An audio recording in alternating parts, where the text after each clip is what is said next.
Thank you very much. All right, I spent the last 2 days since I've arrived racking my brain how to squeeze a 4-hour presentation into 2 hours. It has not been easy. So I'm going to go through this at a pace, not because I want to confuse you or myself, but I feel like if I leave anything out, I feel like I'm robbing you of valuable content. And, what do you leave out of something that's a work in progress that started out 8 years ago with a small little presentation and now consists of volumes and volumes of research and discovery that is, I for one, certainly did not expect to happen to me. So let's kick off. The history of our planet is far more mysterious and stranger than most of us will ever realize. And just by talking to the people here, it becomes very evident. The more people you talk to at this conference, the more evident it becomes. And the interesting thing is that the closer you get to this beautiful blue planet, the more you realize how deeply divided we are as a species. And it's that division, very constructively created division, that is being used against ourselves. And this becomes very evident by the end of my presentation. You'll know exactly what I'm talking about. The great human puzzle. Who are we? Where do we come from? Why are we here? Everyone has asked those questions, the three Holy Trinity questions, if you can call them that. It sounds so simple. We should have all these answers at our fingertips, and yet we can't, define these answers with any kind of confidence, because every time we think we've reached some sort of answer, everything shifts and changes and sends us in a completely different direction. And I normally have a lot more slides here to go into much more detail, but I edited those out. Sound and resonance seem to be the common denominators of religion and creation. No matter how far back you go, no matter how many civilizations you look at, eventually, if you scratch deep enough, that's what you're going to find. Sound, resonance, frequency, but primordially the sound. And it also somehow connects us to opening us to understanding higher levels of consciousness. And that becomes very important as we go through this presentation. In Christianity, it's the word. God said, let there be light. Okay, let's not get into the semantics. Yes, that we can define that in very various ways, but let's look at the basic stuff that we're dealing with here. The word. First there was the word. In Hinduism we got the Om, the primordial creative source. The Egyptians sang the universe into creation. All comes to sound. And it gets more interesting as you look at some of the more bizarre and ancient cultures. And you can see this, how these days of creation and the sound of creation is manifested in some of the symbology used in sacred geometry. For example, Christianity can be very quickly described with sacred geometric principles. And you realize that the creator of the universe is not some guy with a white beard sitting on a cloud. That's just complete fairy tale stuff and very distinct part of the control system of humanity. That division principle plays itself out in that philosophy. 6 aspects of Om, or the Om Mani Padme Hum. You see sound frequencies related to the creation process. And in Egyptology, the 6 aspects of the all-seeing eye of Horus. And when you see this, you realize that we're dealing with sound, 6 resonance ratios, all to do with sound frequencies. So sound plays a very important role, and one of the lesser known statements or thought patterns of Nikola Tesla that a lot of people seem to miss is that Nikola Tesla said that the earth rings like a bell. It's continuously ringing like a bell. And if you know how to use this primordial source sound frequency of Mother Earth, you'll know how to convert it into an unlimited source of energy. And I believe that's what he really did. What he did with it up at the top of the tower remains a mystery to most of us, and we're all trying to emulate that. But I believe that he was talking about the sound of Gaia, an unlimited free source of energy. And this plays a very important part in all of creation, in all ancient cultures, in all the belief systems. And I believe Tesla used this to do whatever he did to create this free energy that we're all trying to emulate. But what is sound? What is sound? Because we think that sound is just something that travels at a finite speed. Well, that's been busted now, because in Tennessee, and you studied in Tennessee, didn't you? Brooks, at the Middle State Tennessee University in 2005. There were 3 high school students and 2 undergraduates that proved that sound travels beyond the speed of light. I'm not going to go into that, but that's an interesting thing to contemplate. That's one of the best kept secrets of science and physics. Never made it into the mainstream news bulletins. Sound boils water. This is a guy called Peter Davey in New Zealand. Since 1940, this guy's been boiling water with sound frequency. It's not complicated, because everything has a resonance. Everything in the creation and in physical form has its own fundamental resonant frequencies.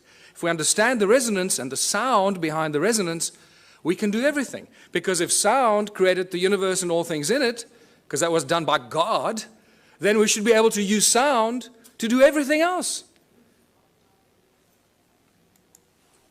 A 92-year-old Christchurch inventor claims to have come up with a novel way to make a cup of tea.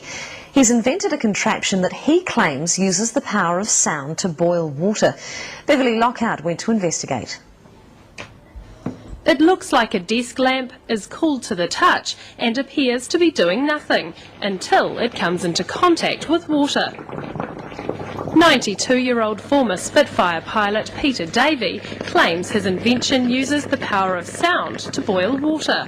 DSIR, they're a bit baffled how it works. Nobody really knows how it works.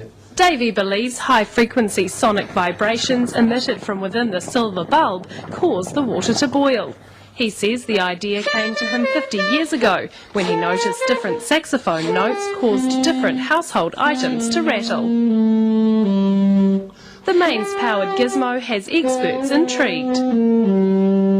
Never seen anything like it in my life, as they say. Professor Williamson has his doubts about Davey's acoustic theory and suspects there are 2 simple electrodes inside the boiler. It's the conductivity of the water that provides the path for the current and provides the resistance to give the heating. I'm careful that I don't divulge everything. I'm waiting to get a manufacturer that's prepared to put some money into it. And if he does get it on the shelves, he's already got one interested customer. If I saw one in a shop, I'd buy one, because I think they're an interesting little bit of technology. However it is they work. But for now, Davey is savouring his gizmo's success and sticking to his own unique theory on how it works. Beverly Lockhart, 3 News. And in there lies the problem. He's dead. He took his secret to his grave. We will never find out until we go there, try and wrestle it out of his family to share the secret with the rest of the world. I can't believe that in all of the world of science and the the amazing laboratories that we have, there haven't been some scientists that have reverse engineered this or figured this out. Can't be that difficult. It's a resonant harmonic frequency of boiling water. Reverse engineer it. Measure the resonant harmonic frequency of boiling water and build the device. I don't have the laboratory to do it, but I've asked so many people to go out and do it, and no one's done it. So, but what we learn from this experience is we're here at this conference talking about free energy. I believe free energy means free to the world, not just free that we can suck it out of the vacuum and then sell it to the rest of the world. That's no longer free energy.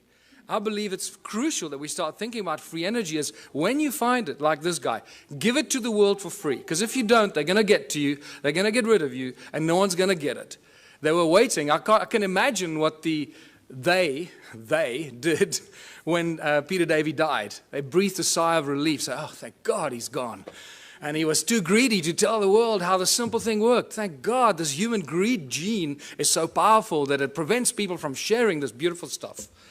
That's what I have a problem with. So what I urge anyone here at this conference to do, if you do find something like this, a source of free energy, do not keep it to yourself. Do not try and gain from the rest of humanity. Put it on the internet, make videos, put it out as widely as you can, share it for free with the world. It'll come back to you in abundance that you can't imagine. Yes.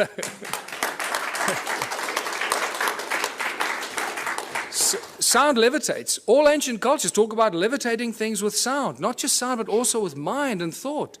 Now, we hear about it all the time, but until you see something being levitated by sound, it's difficult to comprehend. Here's a beautiful example. Most of the stuff exists on YouTube, but we don't go looking for it. So, Notice that you can hear the sound frequencies because the items they're levitating are very light. Remember, the higher the frequency, the higher the energy. So these polystyrene items are very light, so the frequency is lower frequency that's audible to our ears. So when you're trying to levitate giant blocks, you would need very high frequencies that you can't hear, and then it looks like magic. Also note that the sound source comes from two different sound sources, and it seems to levitate it at the cross point. The crossroad of the sound frequencies, that's what the levitation effect is. This is very important later in my presentation. And the knowledge of the ancient cultures.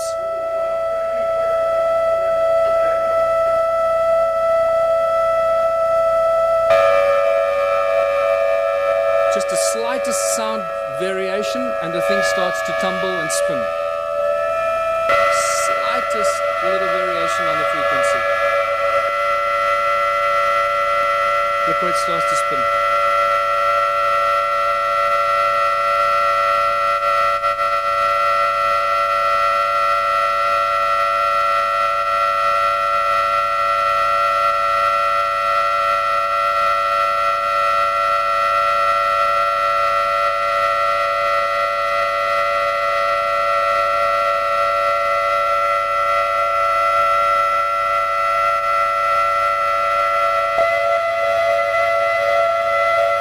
Real irritating noise, but you know, you have to put up with it too.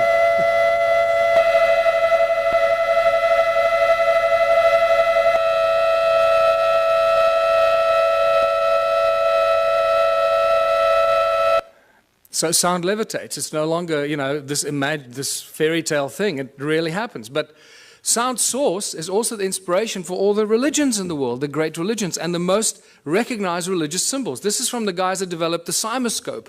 I normally show the cymoscope, but lack of time. So look at this 3D bubble that is created as sound. Remember, sound is a three-dimensional thing. From the pop, it goes in all directions. It's not a wave on a piece of paper.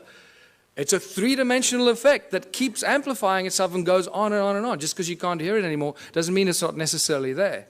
So here's a three-dimensional bubble that's created at the sound. But look on the right-hand side at the cross-section of it. What do you see? You start seeing one of the most commonly recognized religious symbols. Why did the religions choose the symbols? Because when you drill right into the middle of this, what seems to be at the very source of sound, the pop, or that moment, instant of pop, this is what you get.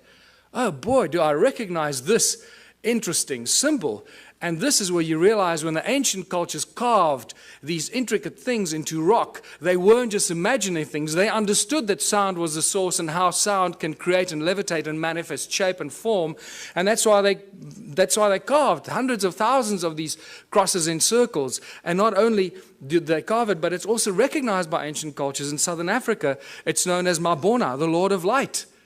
Lord of Light, sound and light, the creator of all things, the source of all things. And you see this shape repeat itself in some of the most popular religious symbols, like the Coptic and the pagan crosses. You see the sacred geometric patterns imitate themselves in these symbols.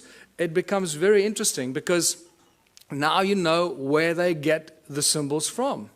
It all comes from sound. What does this have to do with ancient civilizations and evolution of consciousness? Well, everything, because the ancient cultures understood this. They understood the process. They understood the source. And they used the source of sound as a source of energy. And this is what my discoveries show in South Africa. The resonating chambers for creation of energy, that's what the pyramids were. Many researchers are starting to reach that conclusion, that they were actually resonating cavities to create huge amounts of energy. And they would have looked something like this.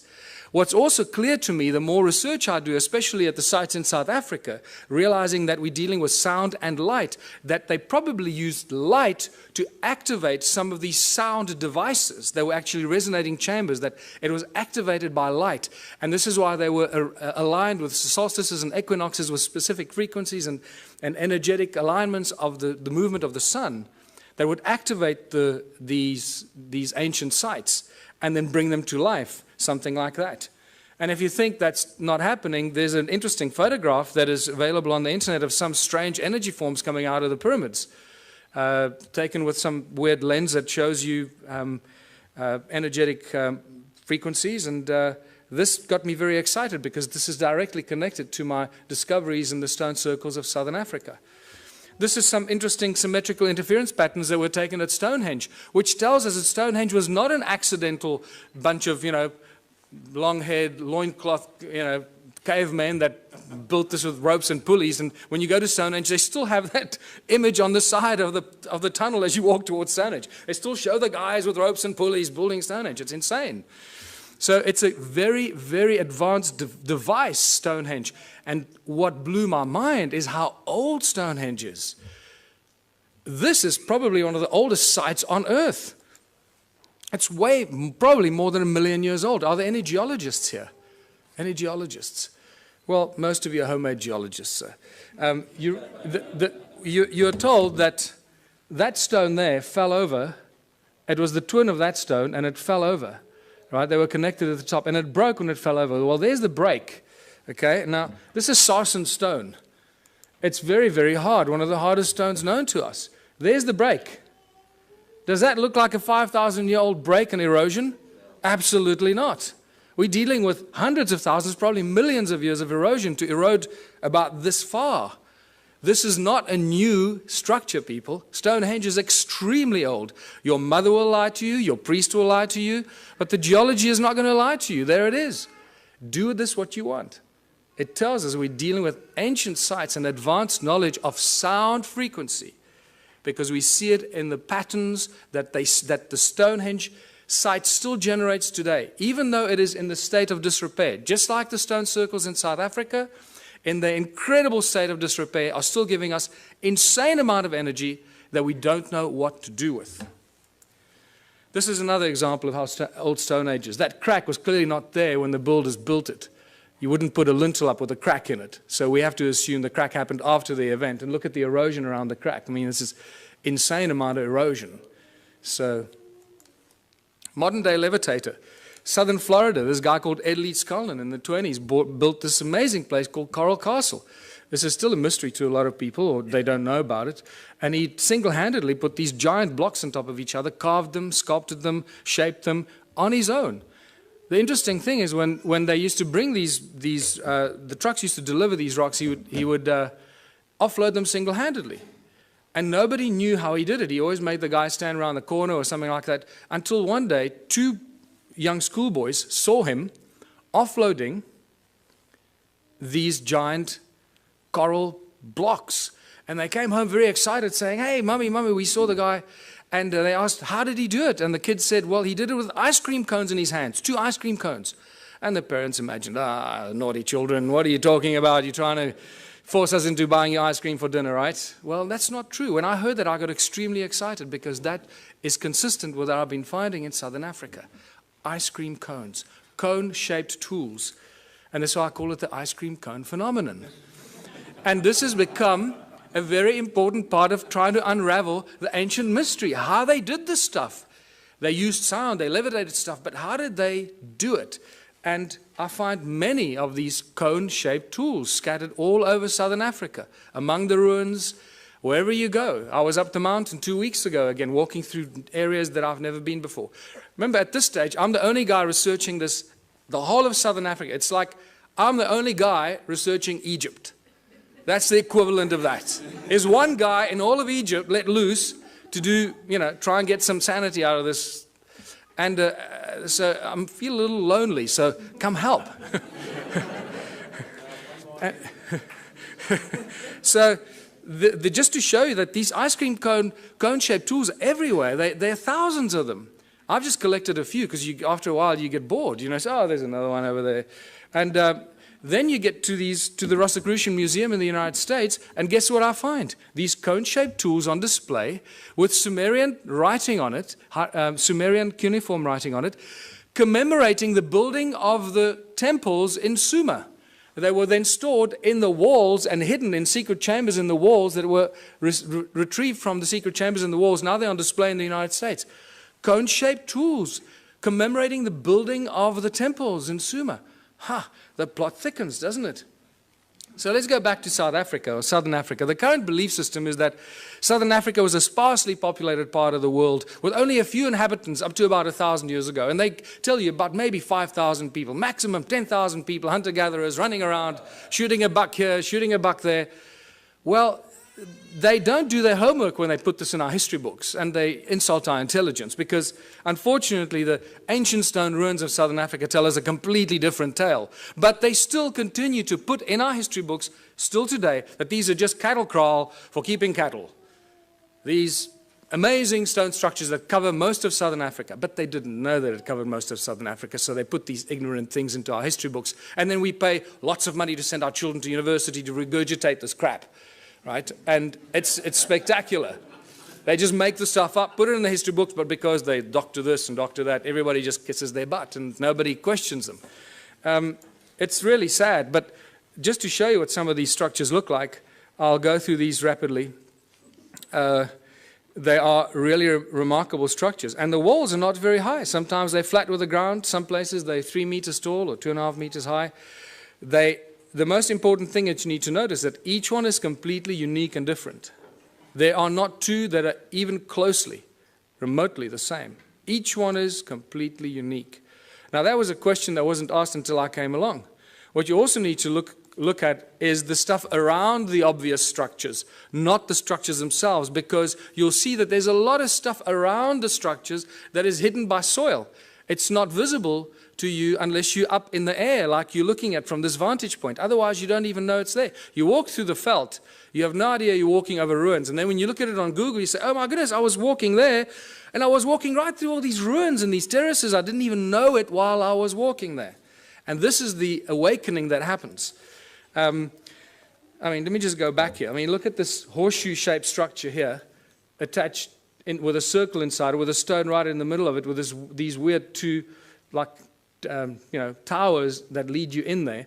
And this arm of this from the center goes right through the middle of this. There's some weird stuff going on here that we don't understand. Look at all this stuff hidden by soil underneath, around this obvious ruin here. There's another horseshoe-shaped, ohm-shaped structure.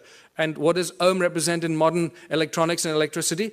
It's linked to vibration, frequency, the movement of current, and so forth, resistance. Look at all the stuff in between, covered by soil. You have no idea that there's much more of this stuff in between, connecting this one to that one. And then they build beautiful flower-shaped stone structures because they look like pretty flowers, right? Except you can only see it from the air.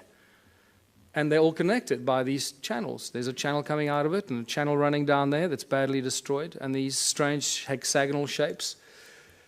What is activity all about in Southern Africa?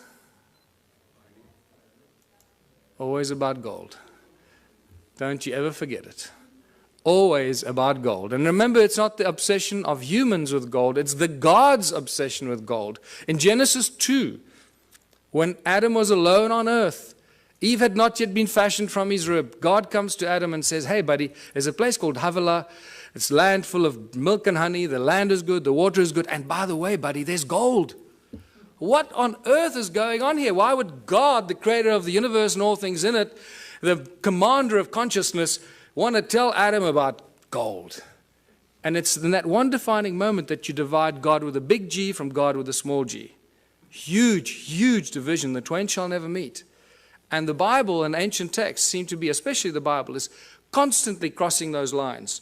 What I find fascinating, scholars that have been studying the Bible for 30 years, their entire life, still keep crossing that line. God with a big G, God with a small g. The Elohim is a plural.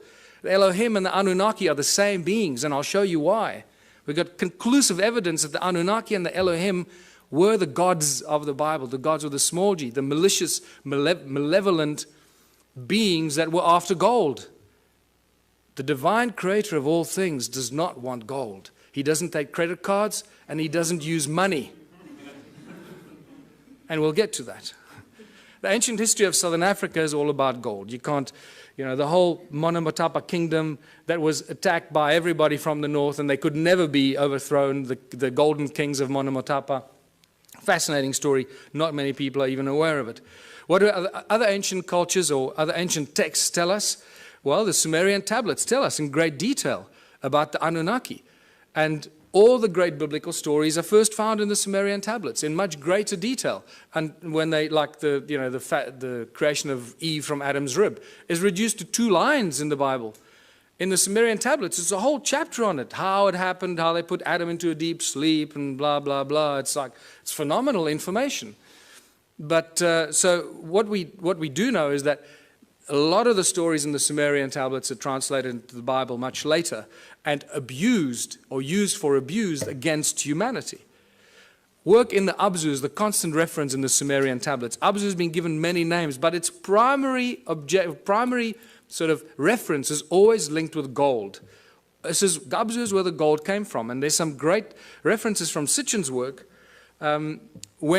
where the landmass, the shape of a heart was given, in the lower parts thereof golden veins from the earth's innards were abundant. Abzu, of gold the birthplace, Ea to the region the name gave. And I draw that comparison for you to show what he's talking about. The Sumerian god Enki is inextricably linked to southern Africa and the gold mining empire.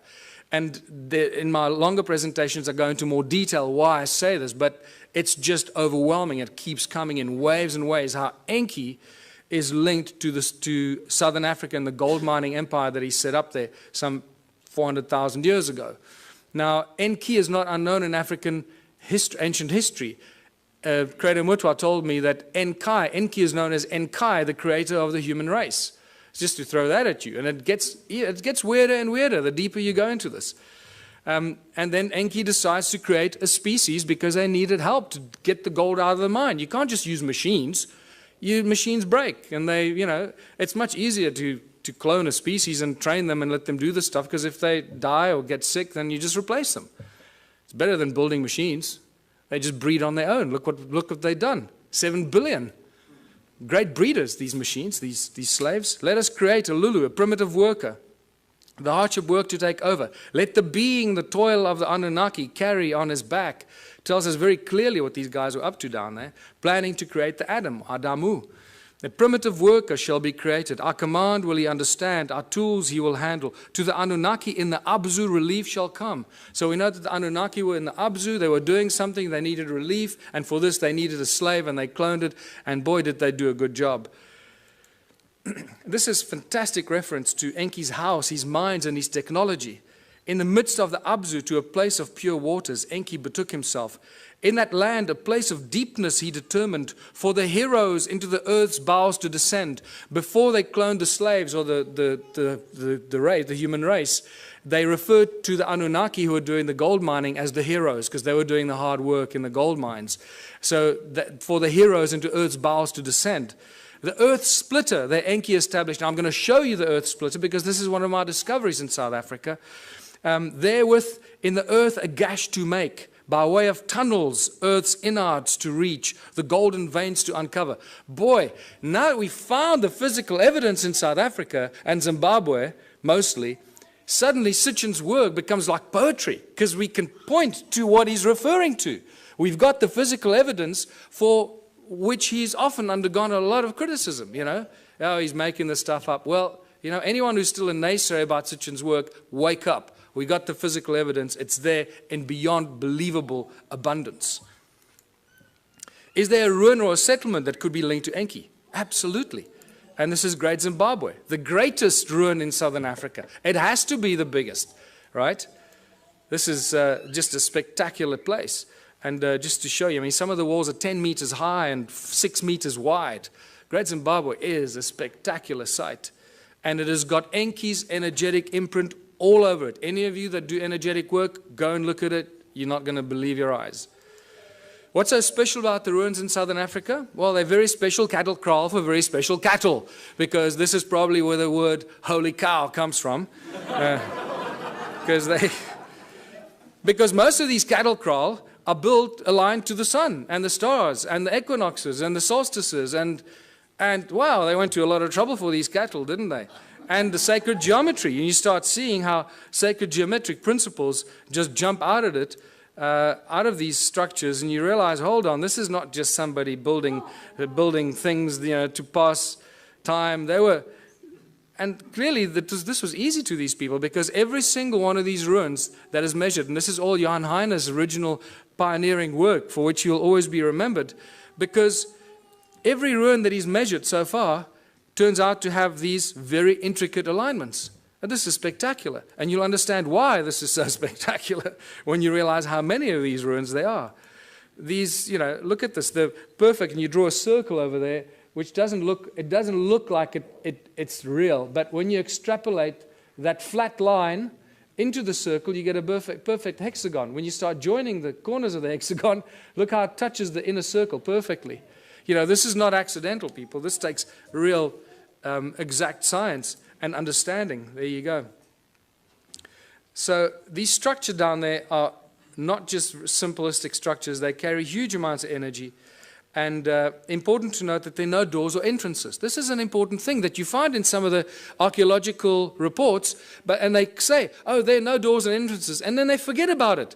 And then they tell you, it was probably built by a migrating group of 15 to 20 people, and they built it. And you say, hold on, you just told me there are no doors and entrances, and now you're telling me that it was built by people as a dwelling. So what's going on here? What are we dealing with here? And you don't get intelligent answers from the so-called authorities on this. And agricultural terraces. Thousands of kilometers of agricultural terraces. In fact, more than 450,000 square kilometers of agricultural terraces in a sparsely populated part of the world. Who built these terraces? What were they planting in these terraces? What's going on here? It doesn't fit. It doesn't match. Terraces are everywhere. When you start looking and opening your eyes, mountains are covered by these terraces. This is in Botswana.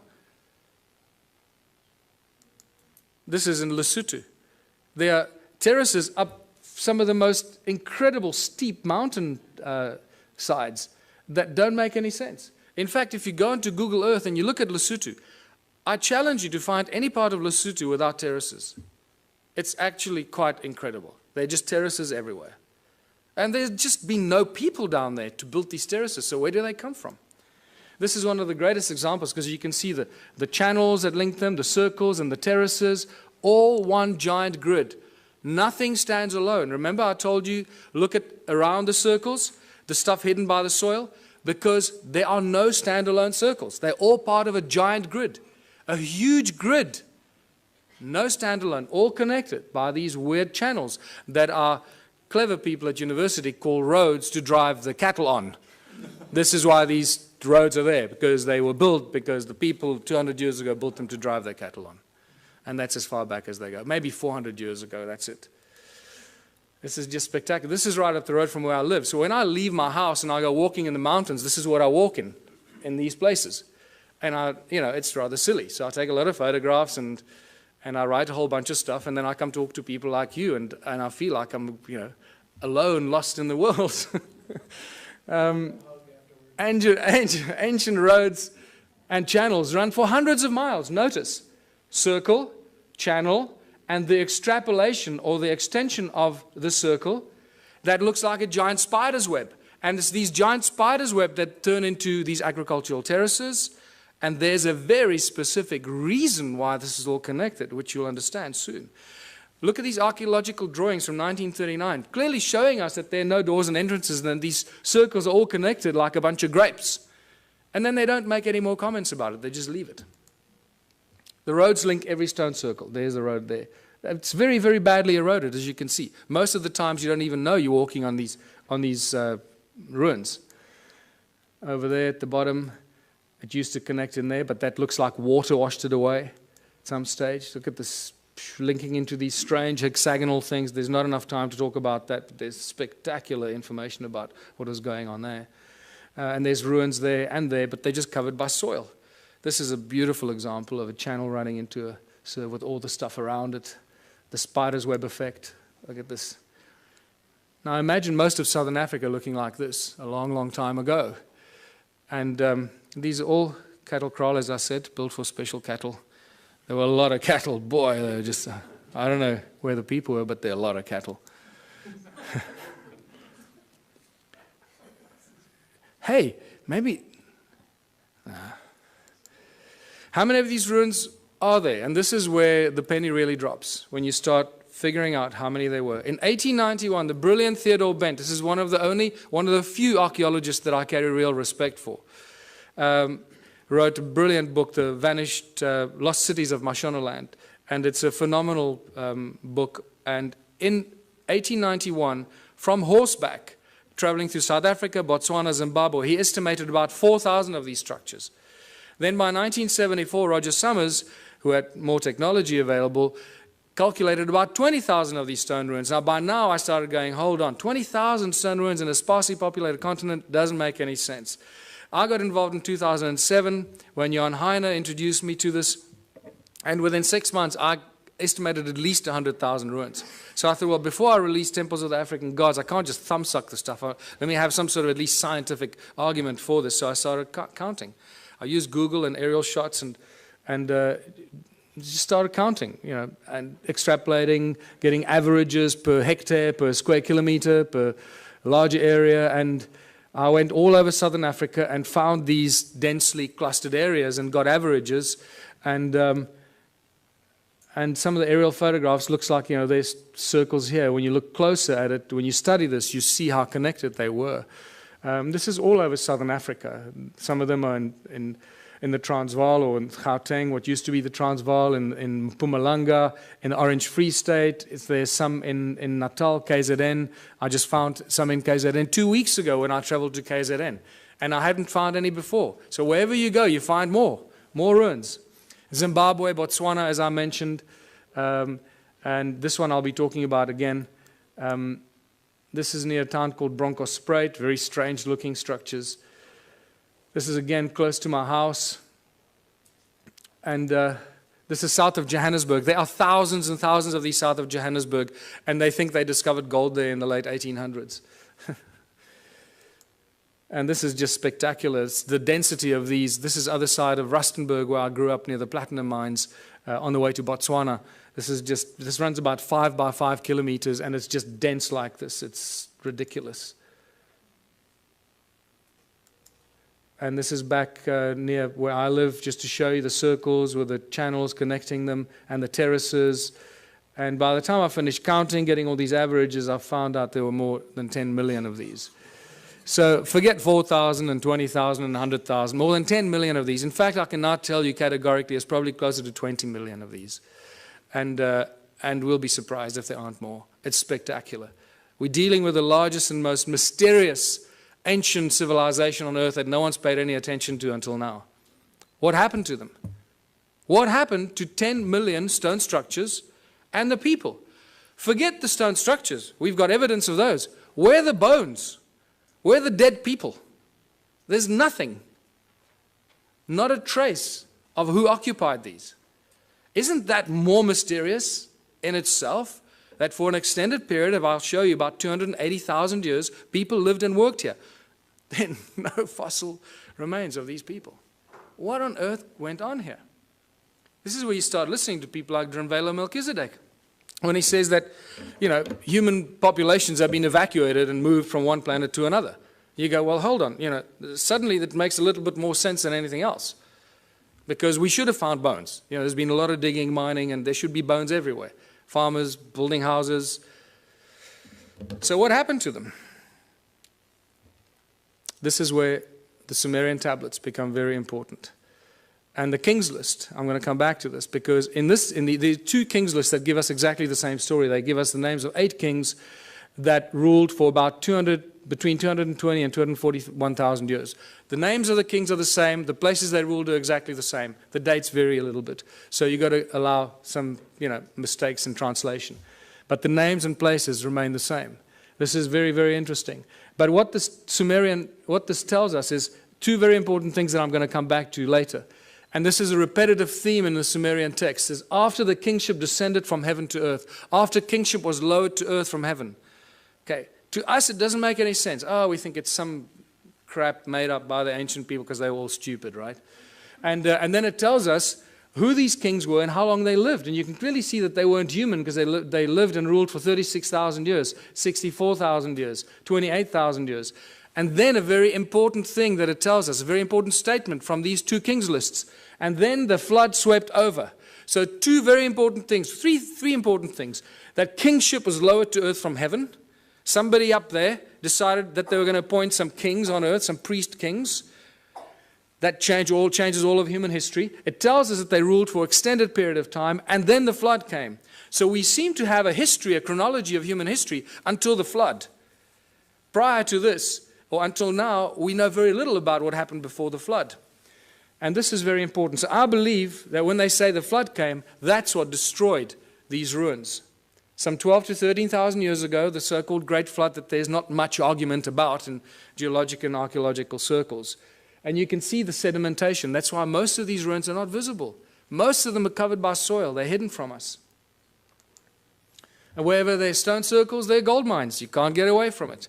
More than 75,000 gold mines have been found between 2005 and 2010 in a geological survey just around the little town of Leidenburg in Mpumalanga province. 75,000 gold mines. In the 30s, I've got two distinct, separate reports from two separate miners that mined in the province of Limpopo, northern South Africa, that found mysterious mine shafts, tunnels like this, at about 100 feet down while they were mining gold. Remain unexplained. Tools and artifacts were confiscated by the authorities, never to be returned. In the 1990s, De Beers found a mine shaft 22,000 feet deep that scared them. That they say it was cut with absolute precision, indicated some advanced laser technology that they do not possess. Anglo-American, I know, has a secret file that they keep for covering up ancient mines and shafts. Anytime they come across an ancient shaft or a mine, they cover it up and move on. They don't even discuss it, but they have a specific file for that. And I was told this by the chief geologist, the Anglo-American, while we were having a beer at a pub. He just volunteered this information to me. I was amazed. But then he didn't know who I was or what I was doing. Sneaky bastard. What kind of stone are we dealing with here? It's a very special kind of stone. It's known as hornfels. And it's known by geologists as ringstone. And I was the first person, I'm astounded, the first person to ask what kind of stone was used to build these ruins. They just, don't go there. And it's metamorphosized quartzite. It's incredibly hard. You can't break it, people. I've tried to break some of these. This sliver is a break I keep in my museum. This happens as a result of heat. You expose it to fire, it breaks up. So clearly they didn't use fire in any of these ruins. Otherwise there'd be none left.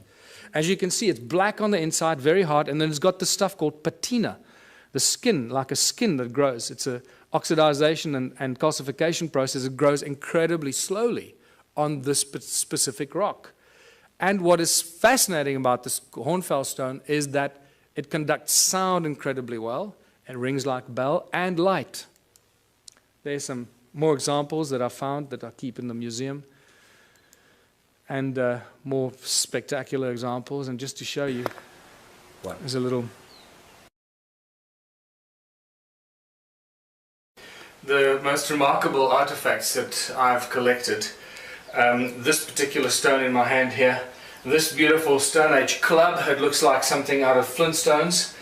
I'm going to show you how they ring like bells, because I can't carry these with me all over the world.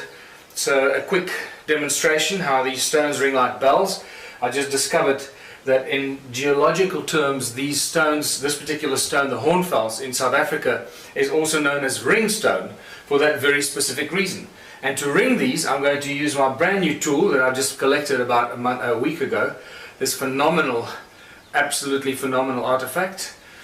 And I'm going to use this to ring these stones. This looks, we always joked when I found this, that this looks like a Stone Age guitar. And it's pretty much like that, And I'm going to show you that it is very closely related to a musical instrument in ancient times for very specific reasons. Now you might think that the stone shape is just accidental and that it broke off or something. You'd be mistaken, because I've collected probably about 4 or 5 stones that are very, very similar in shape, very similar carving structure. There's broad base here and then down to a narrow tip, and somebody removed this particular piece of the stone over there for specific reasons, as you will hear, which I'll ring a little bit more. They ring like bells. But it's also important to note that you cannot carve or chip this stone. it will splinter and fragment, and it will not be chipped or carved. Okay, so these shapes that we see here must have been molded in some way, and molded for specific acoustic properties. And this is why. You've got to hold it a very specific way to make as little contact as possible to get it to ring and resonate at its optimum. Now remember, it's also covered in patina, the skin of the rock, this brown reddish color that covers the rock, that is no longer the original black or charcoal color, the original color of the metamorphosized quartzite that's underneath. And that's how it rings.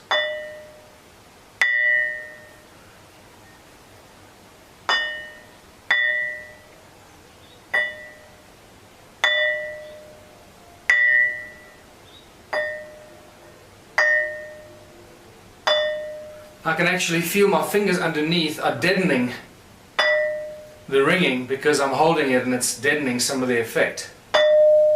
There we go. That's better. That's what you want. You realize that this thing really rings like a bell and it reverberates for quite a long time.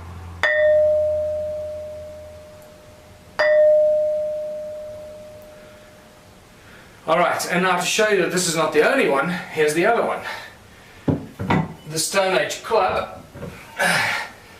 And I drove over this myself a few times, driving up the mountain of the forest road, and eventually I stopped and picked it up because I realized this is one of the most remarkable tools that you will ever find, and thank God I did.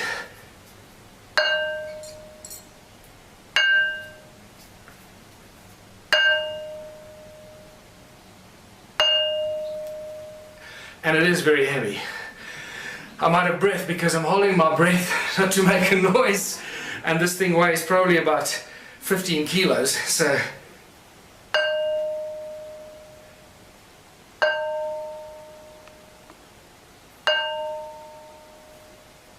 and there you go. Demonstration how these stones ring like bells, and they were used in all kinds of ways and fashions, just like the ankh, to create specific vibrational frequencies and specific notes to use as a form and a source of energy.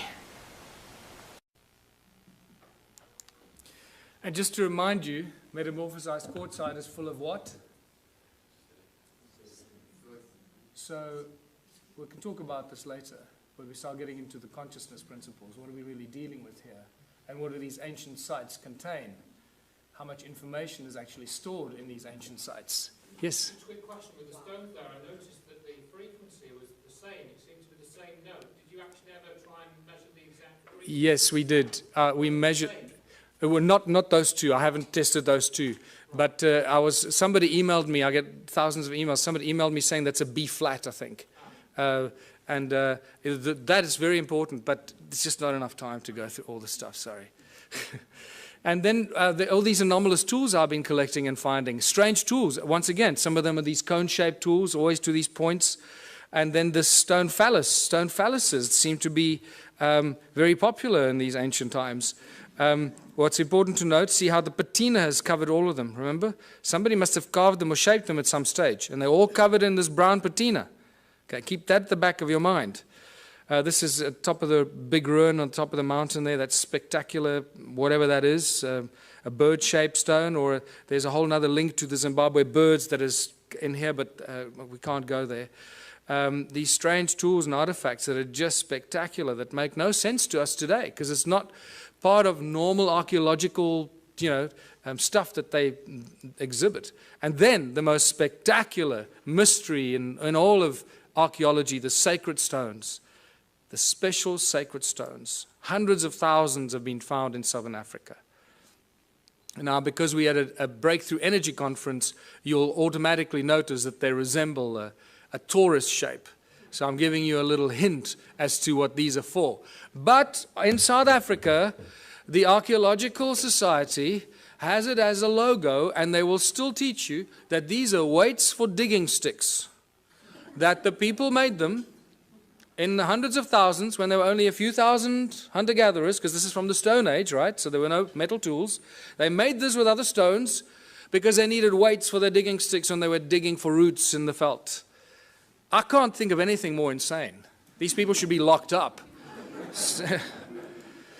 Where's the flagship among all these ruins? And this is where we get to the very important Adam's calendar. It was rediscovered in 2003 by Johann Heine, and he'll always be remembered for that, because this is one of the most spectacular discoveries in all of human archaeological history.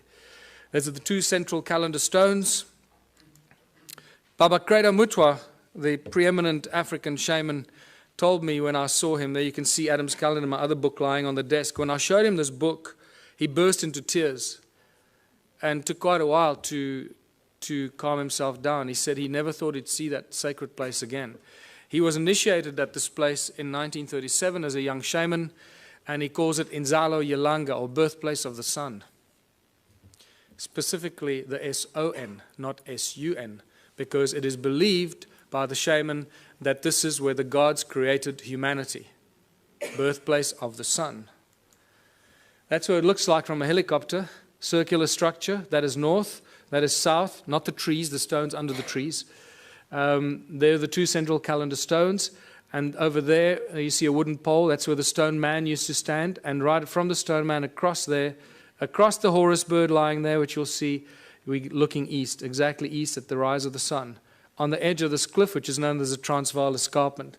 There's looking north, exactly north, between the two stones. You can see north-south line goes right between the two central calendar stones. And why is it a calendar? This is Johann Heine showing me of our very first visit there, why it's a calendar. And he did all the original calculations when he rediscovered it. This setting sun casts a shadow, this rock casts a shadow on this one, and you can tell every day of the year, from the summer solstice on this side until the winter solstice on that side, and it comes back. So it's still an accurate calendar. And one of the few that I know, I can't think of any others that do this, monolithic calendars or Stone Age calendars. This is a 3D reconstruction that we did, putting the stone man back in his place, who was removed in 1994 by the Minister of Environmental Affairs, to put a plaque on it to commemorate the opening of the Blue Swallow Nature Reserve. Isn't that ironic? Desecrating one of the oldest sites on Earth. And then they try and prevent us going there because we're bringing tourists there and we're desecrating the place. And there you have, looking out east from the stone man across the calendar stones, very distinct Horus stone, looking at what? 3 stones that seem to align with those pyramidal structures over there that are aligned with the rise of Orion over there. But you'll see more about that now. How do we date the stones? We look at everything. I'll look at anything because you can't date stones. So you got to look at everything. Use your, do what the guys in CSI do. Follow the clues and the evidence. And what makes most sense, you have to go with that. So first of all, every stone there is known as dolerite. It doesn't belong there. It is now categorically proven and shown from geological studies that those stones do not belong there. They were brought there by somebody to build the calendar site. That's the edge of the Transvaal Escarpment. It's known as Black Reef Quartzite, and it's full of gold. There's a gold mine underneath that ridge, actually, an ancient gold mine. The erosion, that piece there broke off there. That's the erosion on the tip of that ridge, on the break. Most geologists I've asked suggested to me, pick a number above 50,000 years for the amount of erosion that happened there. So 50,000 years ago, that piece broke off and landed there. Right? So now we're starting to get to the ancient age of this. But this is one of my best, is the patina growth, because I've told you already that these tools have been molded and shaped, and the patina has grown back. That's what it looks like when the patina is gone, black, and then the patina grows back. This is a great example of a monolith in one of the stone walls that at some point broke, and this tip broke off. Look at the patina that's grown back. There's about 2 millimeters of patina growth. We're dealing with something. This patina is known to grow at about 1,000 years per microscopic layer.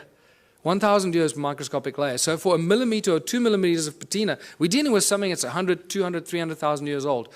We don't really have a measure for it, but it's extremely old.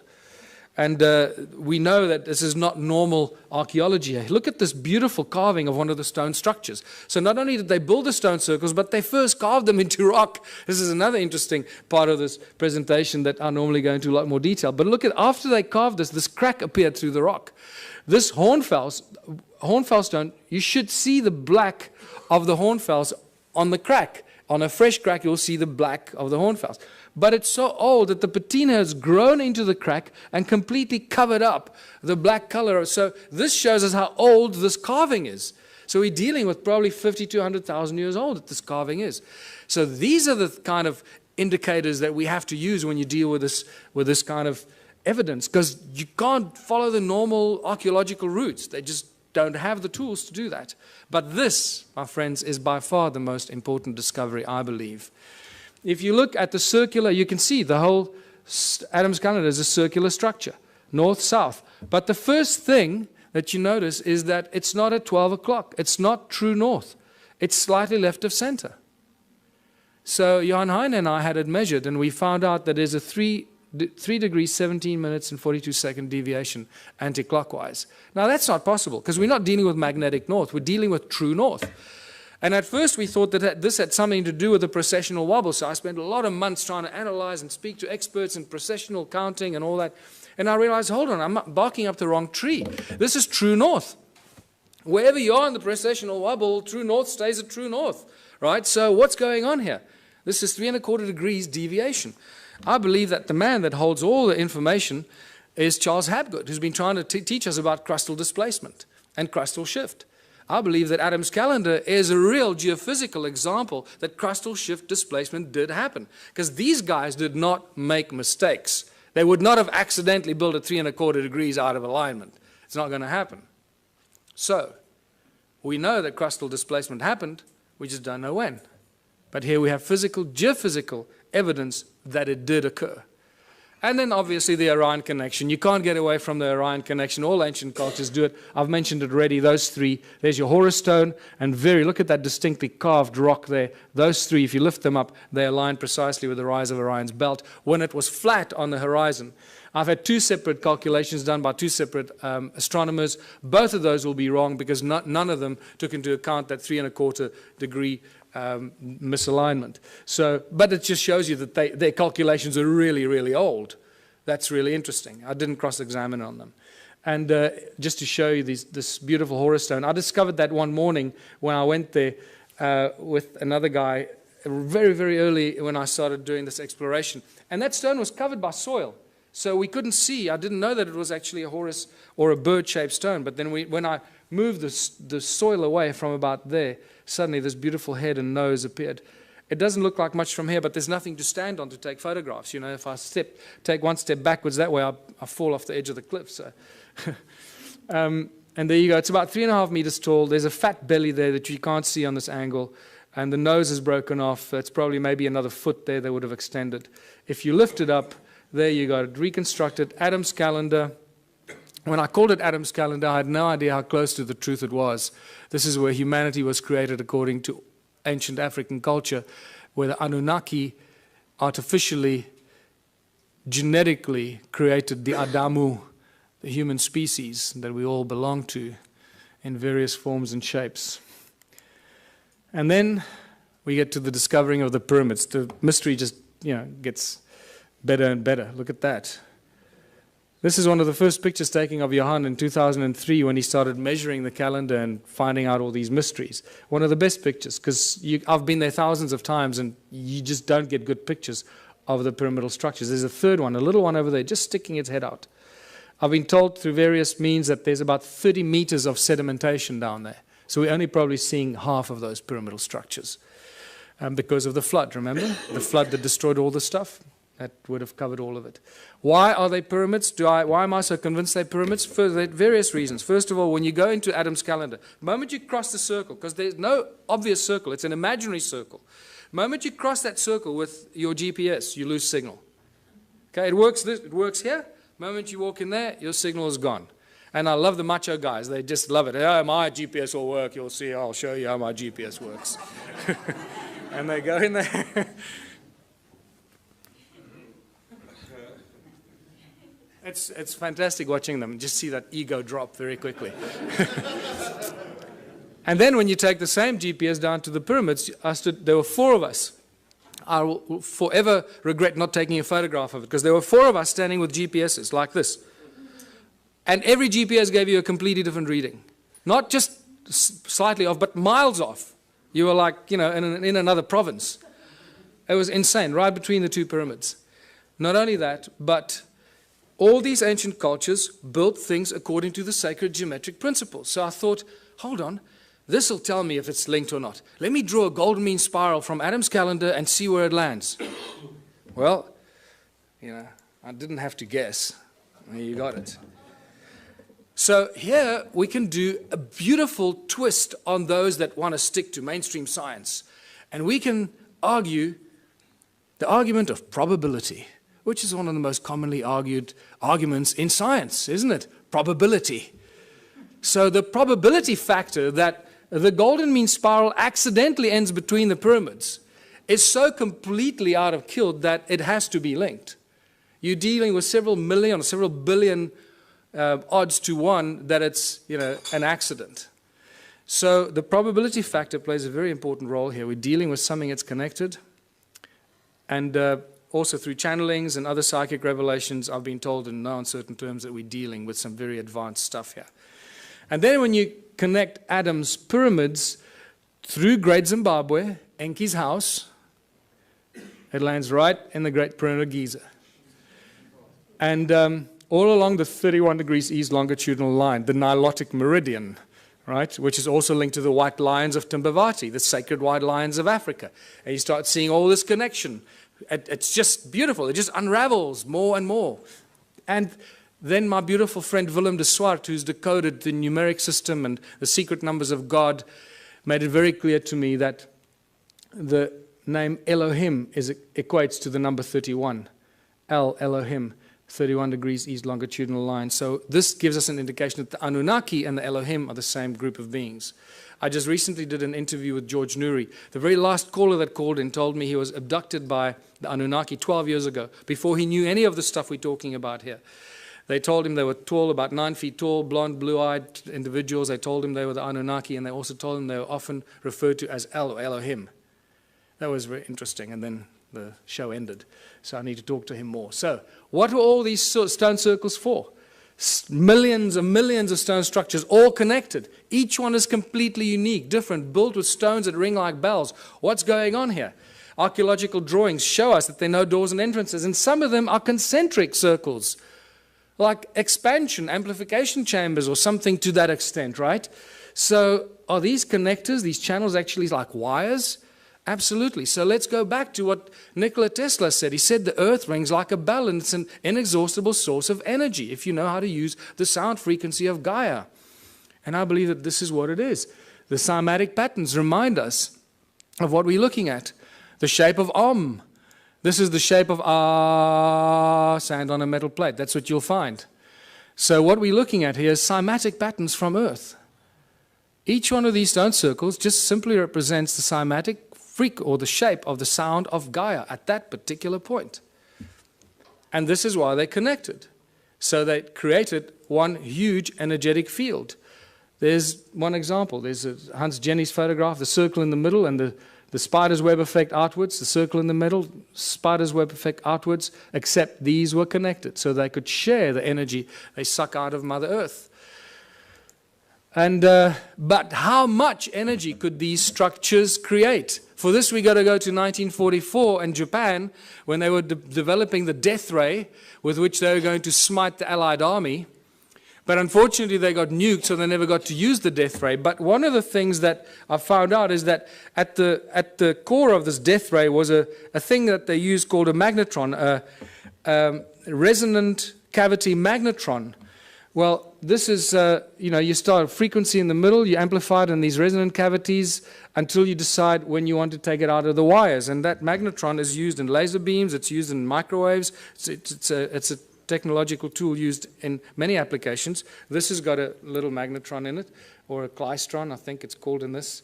And then it goes through what? It goes through a crystal to focus the light. Right? So if you're working with light, you need to use crystal because it lets the light go through it. Right? So I believe that this magnetron was used. There you go.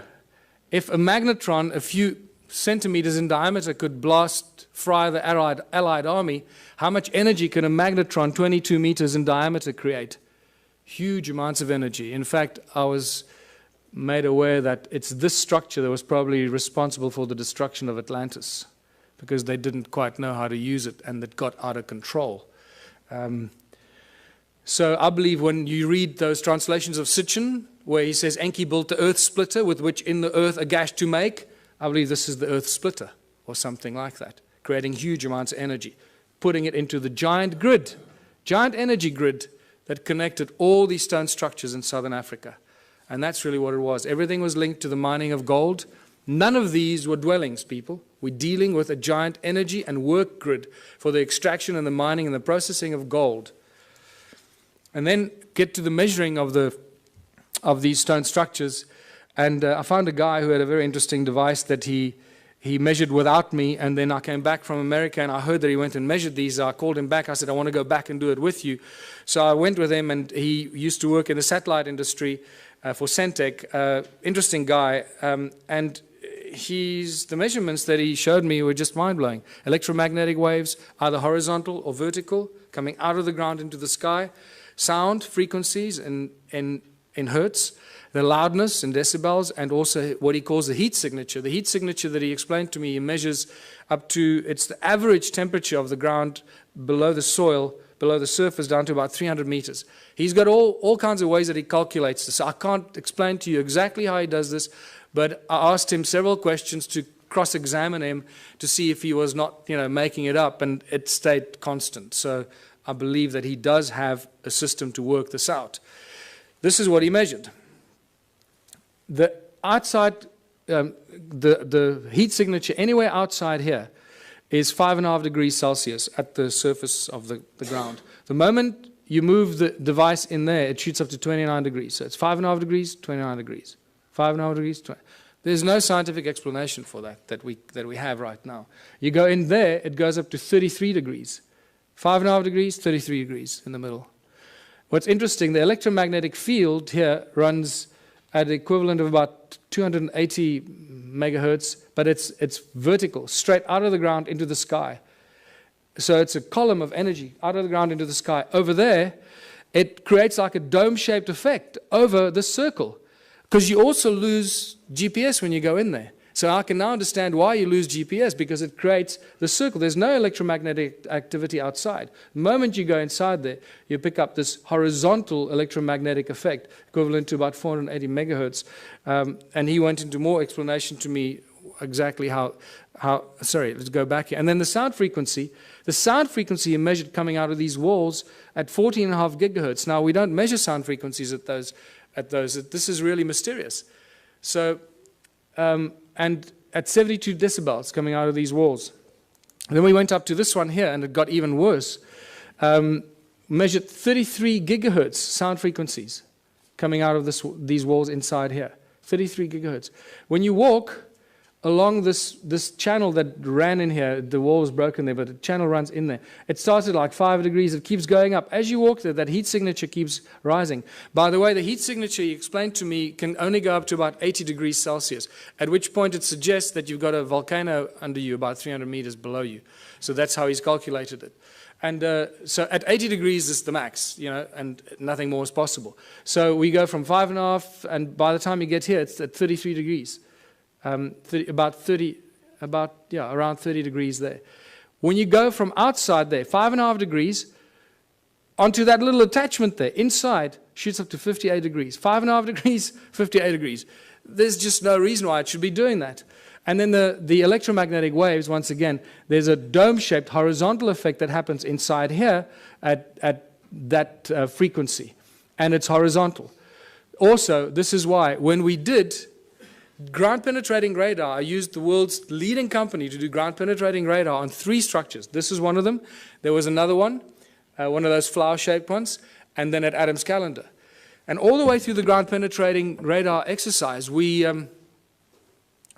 I kept asking the guy, are you getting GPS signal? And he says, yeah, sure. And he had a really big GPS thing on his back, and I thought, okay, well, our measurements are down the drain. That's it. The guy was lying to me. And then I waited, after working like a dog for a whole long weekend, because to do this GPR is not easy. The GPR devices are not meant for rocky terrain. You've got to drag this big box and up the rocks and down the rocks, and I had to do the dragging. So I worked my butt off for the whole weekend expecting some results.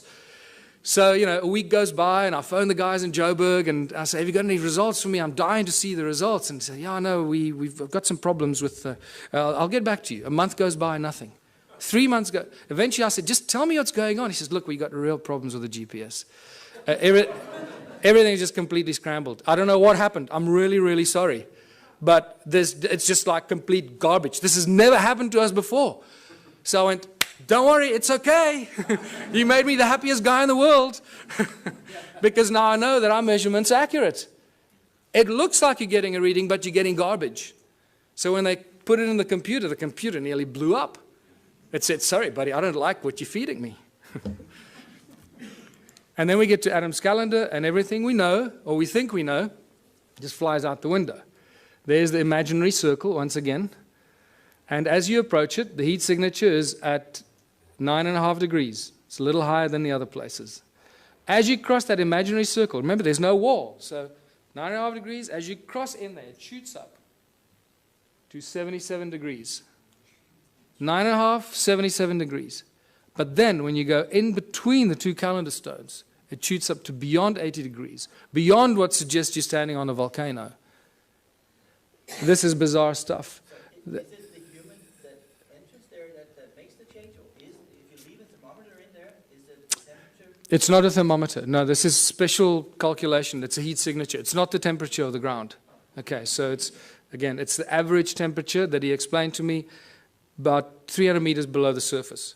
Going up in temperature, suggesting that at about 80 degrees, that heat signature would equate to a volcano, volcanic activity.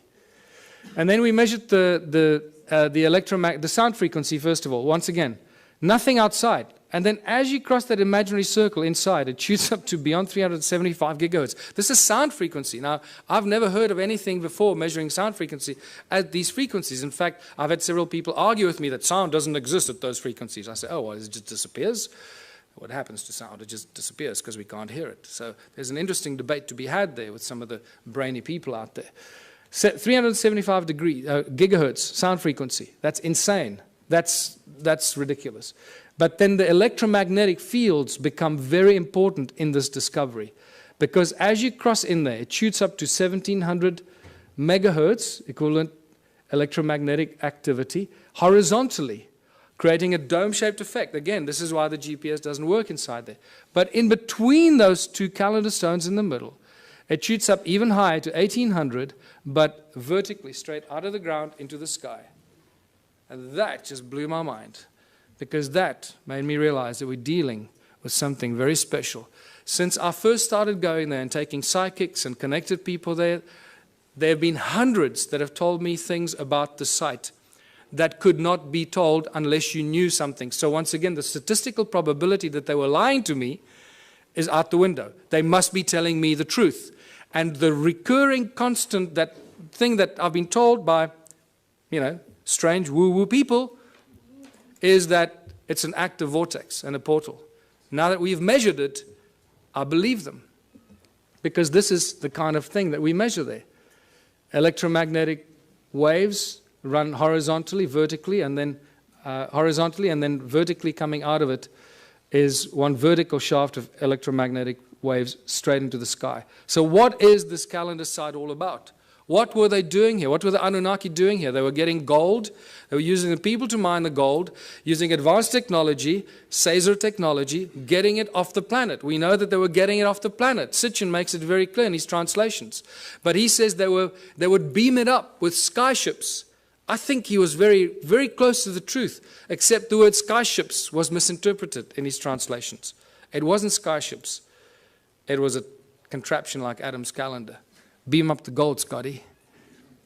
Where do you want it? That's what we're dealing with here. They were getting the gold off the ground, off the earth, somewhere else. The gold isn't here. One of the biggest mysteries. Where's Germany's gold? Where's the gold in the USA? The gold is missing. Suddenly all the countries around the world are waking up that they don't have any gold. Well, this is an age-old story. It goes on for all of human history. Remember when the Spaniards arrived in the Americas and everywhere in the world, they found the native populations, they had all this gold, and they asked them, who does the gold belong to? There was always one answer they received, The gold belongs to the gods. And they were right. And they're getting it off the ground, off this planet. So, Caesar technology was only discovered in the 17th June 2009. This was reported on in some of the scientific journals, talking about sound as being used as laser beams. Not light, sound. And they think it's very exciting because it's got great applications in the military, obviously. And this is where the sacred stones come in. Because I believe these are not only energy devices like toruses, toroid energy generating fields because of the special stone they're made of, but they're also frequency converters. One frequency in, another frequency out. And I believe that these pointy stones, like Ed Leeds-Skalnin, was reported to move the giant blocks with 2 ice cream cones in his hands. Well, you hold those 2 in your hands, it'll look like you're holding ice cream cones in your hands.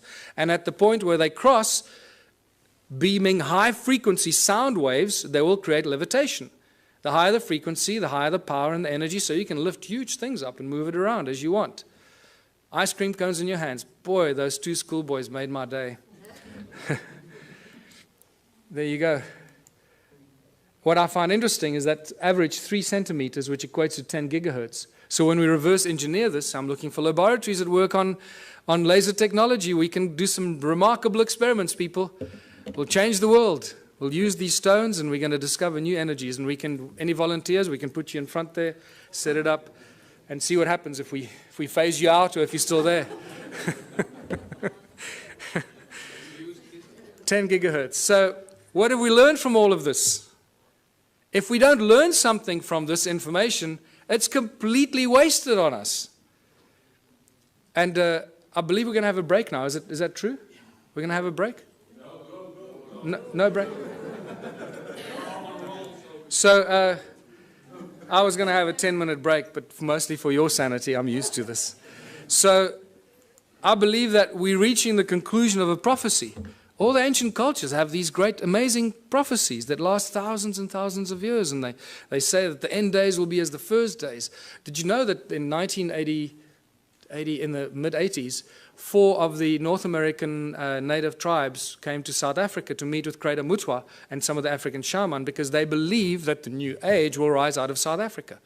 It was quite amazing. And they had all these ceremonies at these sacred sites and so forth. So the end days will be as the first days. Well, if humanity arose out of South Africa, then it should restart there again. And it makes me quite curious to see what's going on in South Africa at the moment. There's some really interesting things, and I seem to be involved in a few of those for some reason, but we're rediscovering free energy. We're discovering that sound is a source of energy. We just need to realize how to use it, figure out how to use all these ancient stone circles that give us insane amounts of free energy every second of the day. We just don't know how to use it. We're crossing the galactic plane. It's the rise and fall of civilizations, concluding these giant, as Plato called it, the great year. We're exposed to frequencies and energies that we probably haven't experienced in the last 26,000 years. So no wonder we're going through, turmoil, and a lot of people are going crazy. They don't know how to deal with it. We're exposed to galactic light from the great sun, the cosmic, the center of our galaxy. And we're exploding with consciousness. Why? Why are we exploding with consciousness? Because this galactic light is activating our DNA, and there's plenty of scientific evidence for that you can go and look at if you still don't believe that. And it's doing amazing things. It's not just activating our junk DNA, 97% of it. So as our junk DNA gets activated, it creates a feedback mechanism, and we start to think higher thoughts, and our consciousness grows quicker and quicker. It's a beautiful thing, this, people. And it's all connected to these crazy people, 280,000 years ago, building stone circles in South Africa. They created us and allowed us to get to this point where we can contemplate our own existence and our own humanness and figure out how we fit into this great, crazy picture. We connect to the morphogenic field and realize that the resonance is the substance of the morphogenic field and plays a very important role in, spooky action at a distance that scientists are still trying to wrap their heads around. How does this all work? And this is where I realized that if we don't learn something from this ancient civilization and apply it today, it's going to be completely wasted. So I realized that these people lived for long, extended periods of time without money. And it was Kerry Cassidy, when she first came to visit me 3 years ago, she suggested to me, you know what, you should start a political party. Because when you start sharing this information, it's not going to go down well, and you need to create a platform of credibility and protection. So I did that. And the Ubuntu Liberation Movement has now been registered as a fully fledged political party in South Africa, and I'm going to be running for president next year. That's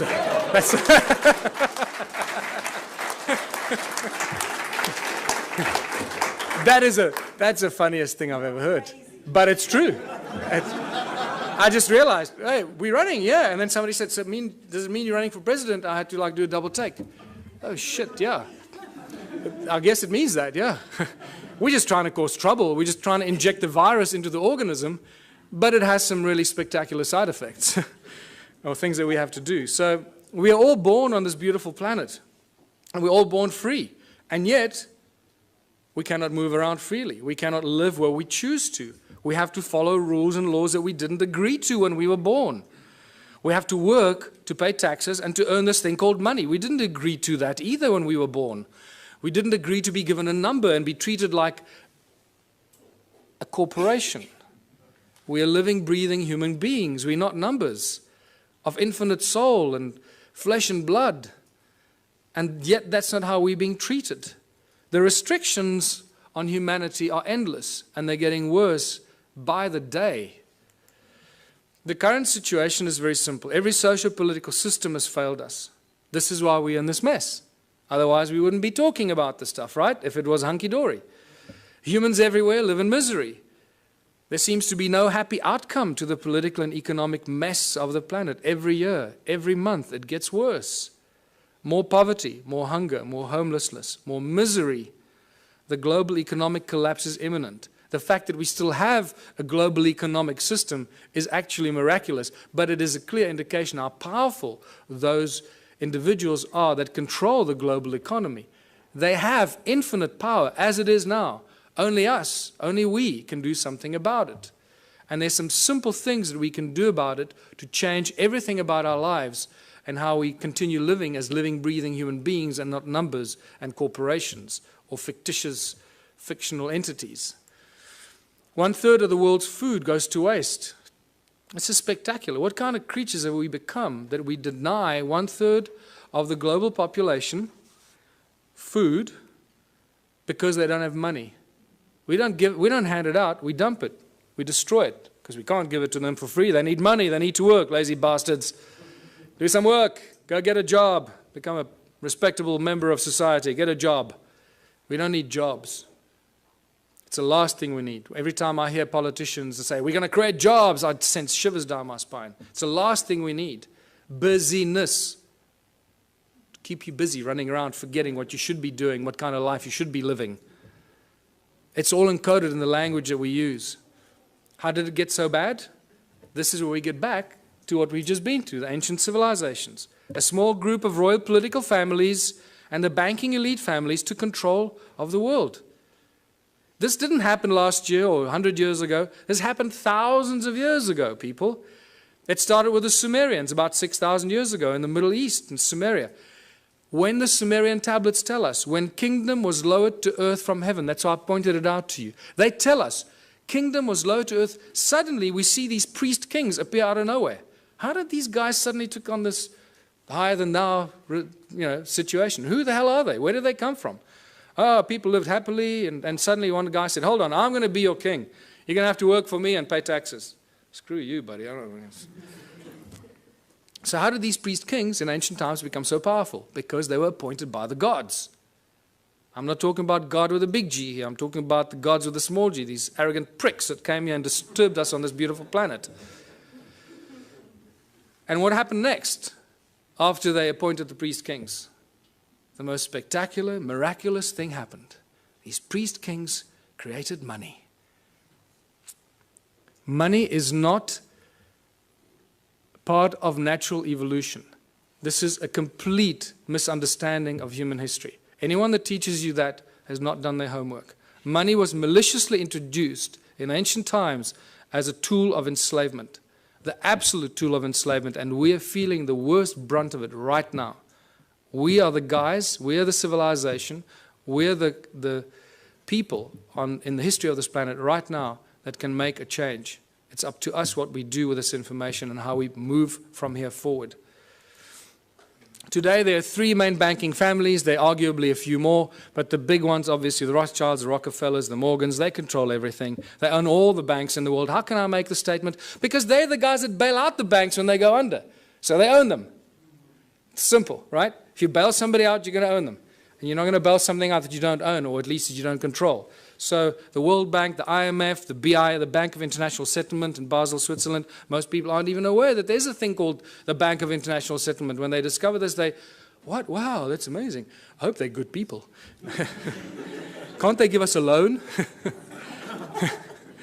Remember, people, money doesn't exist. Okay, I'm going to get into this. Yes, did you want to say? What I don't understand is, you now say all the past history was rubbish and it was all evil, but still you want the role for government and president. I don't understand it. So okay. You believe in the system, but everything else is rubbish. No. I don't, no. Well, that's what you're actually saying. No. You're getting the wrong end of the stick. We created the, yes, you are. We created the Ubuntu Liberation Movement. I'm going through it now. Just hold on, you'll understand where I'm going with this. Okay. There's going to be another point in time to ask questions. Okay. I discuss this because this is quite central for our understanding of who we are. Yeah. Okay.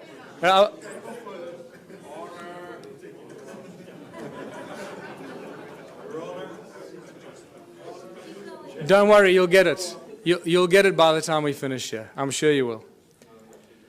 The banking families own the world. It's simple as that. If you don't believe that, then you also haven't done your homework. So all the discussions we've been having, and I've been going into many of these discussions, money keeps coming up all the time. But remember, money doesn't exist. Money is just empty promises. There is no thing as money. In fact, for those of you that know, I've been actively involved in legal cases in South Africa against the banks. Not just the banks, against the central bank, the South African Reserve Bank, the Minister of Finance as well. I've even opened up a constitutional court case against the banks, the Minister of Finance, and the Reserve Bank, which had an interesting ending. If we have time, we can talk about that. But it doesn't stop. 2 years ago, myself and a small group of other people, mostly Scott Kundell, started asking the banks certain questions. And we couldn't get answers out of them. And then we started doing research and realizing how it all works. And for the fractional reserve system, you all know that, or you should know that. And the fact that money doesn't exist. In fact, in the South African Bank Act, to my horror of horrors, and I was in court, and I was doing research to stand up and defend myself, because the only way we can do this is when you stand up in court and defend yourself. So we didn't use lawyers. I went there and I stood and defended myself against the most, highest paid lawyers money can buy. And not just one of them. I was alone in the court against a judge that you have to call my lord and bow down when you walk into the court, my lord. And you start realizing the cabal, ritualistic club that these people belong to. It's spectacular. They wear black robes. And you go there and call it my lord, my lord. I thought I was going to cause trouble at first, but then I bit my tongue and I didn't do that. But what I found is that in the Bank Act in South Africa, and I'm sure the same goes for the rest of the world, there is no definition for the world money. There is, however, a definition for bills of exchange, promissory notes, and negotiable instruments. And I realized the banks don't work with money. The banks work with promissory notes, bills of exchange, and negotiable instrument.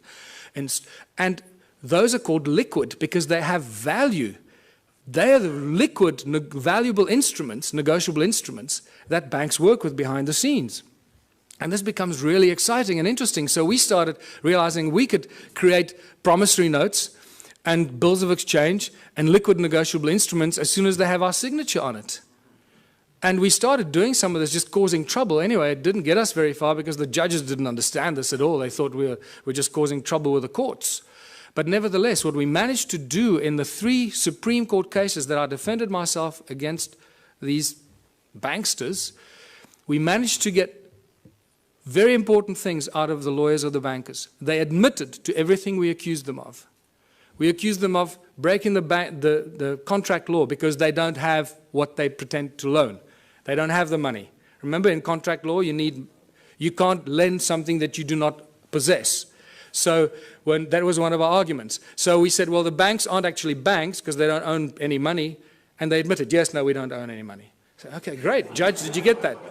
And then we said, well, that means that you're an agent and you're not a banker, so you can't charge interest and you can't come after me because the contract is null and void. And then we realized that they securitize your signature. They sell every document you have, every document you sign with your signature on it and has a value on it is sold in a process called securitization. And this is a global industry. Global banking industry works with securitization. And they're very proud of it. They publish the securitization information on their websites. But then when you argue securitization in court, they deny it. They say, no, we don't know what you're talking about. No. And the judges don't go and do their homework because the judges are so blinded by the banks and the lawyers, they just follow. They just can't imagine that the banks could be lying. So they agree that they practice securitization. Well, first of all, they denied that there is anything called securitization. They accused us of being fanciful and making things up, and that they didn't have money to lend. We accused them of not having locus standi or any rights to start the action against you because they sell your documents and your contract to a third party called a special purpose vehicle. And that special purpose vehicle company is a third party that takes complete ownership of your property, your car, your credit card debt, your overdraft. Everything is securitized by the banks because they don't have money. That's how they make money for themselves. It's all shuffling paper and bookkeeping entries and selling empty promises. And this is how junk bonds are created, because once you haven't paid on your bond, 3 months after you haven't paid on your home loan, your bond, that goes stale. What the SPV does, they then claim insurance on it and they file it. So the SPV gets paid, the bank has been paid the moment they sell your signature to them. Everyone's been paid, but you keep paying for your home loan for the next 30 years. The moment you stop paying, the bank comes after you, says you owe us money. There's a contract, my lord. See, he signed a contract, he owes us money. And the judge doesn't for 1 second say, well, hold on, let's look at the validity of this contract. Do you have rights to this contract? Who owns the property? So this has now been exposed. We are this close in South Africa. Myself and Scott Kundle from New Economics Rights Alliance, we're this close from bringing down the banks. Yes. This close. Yes. So,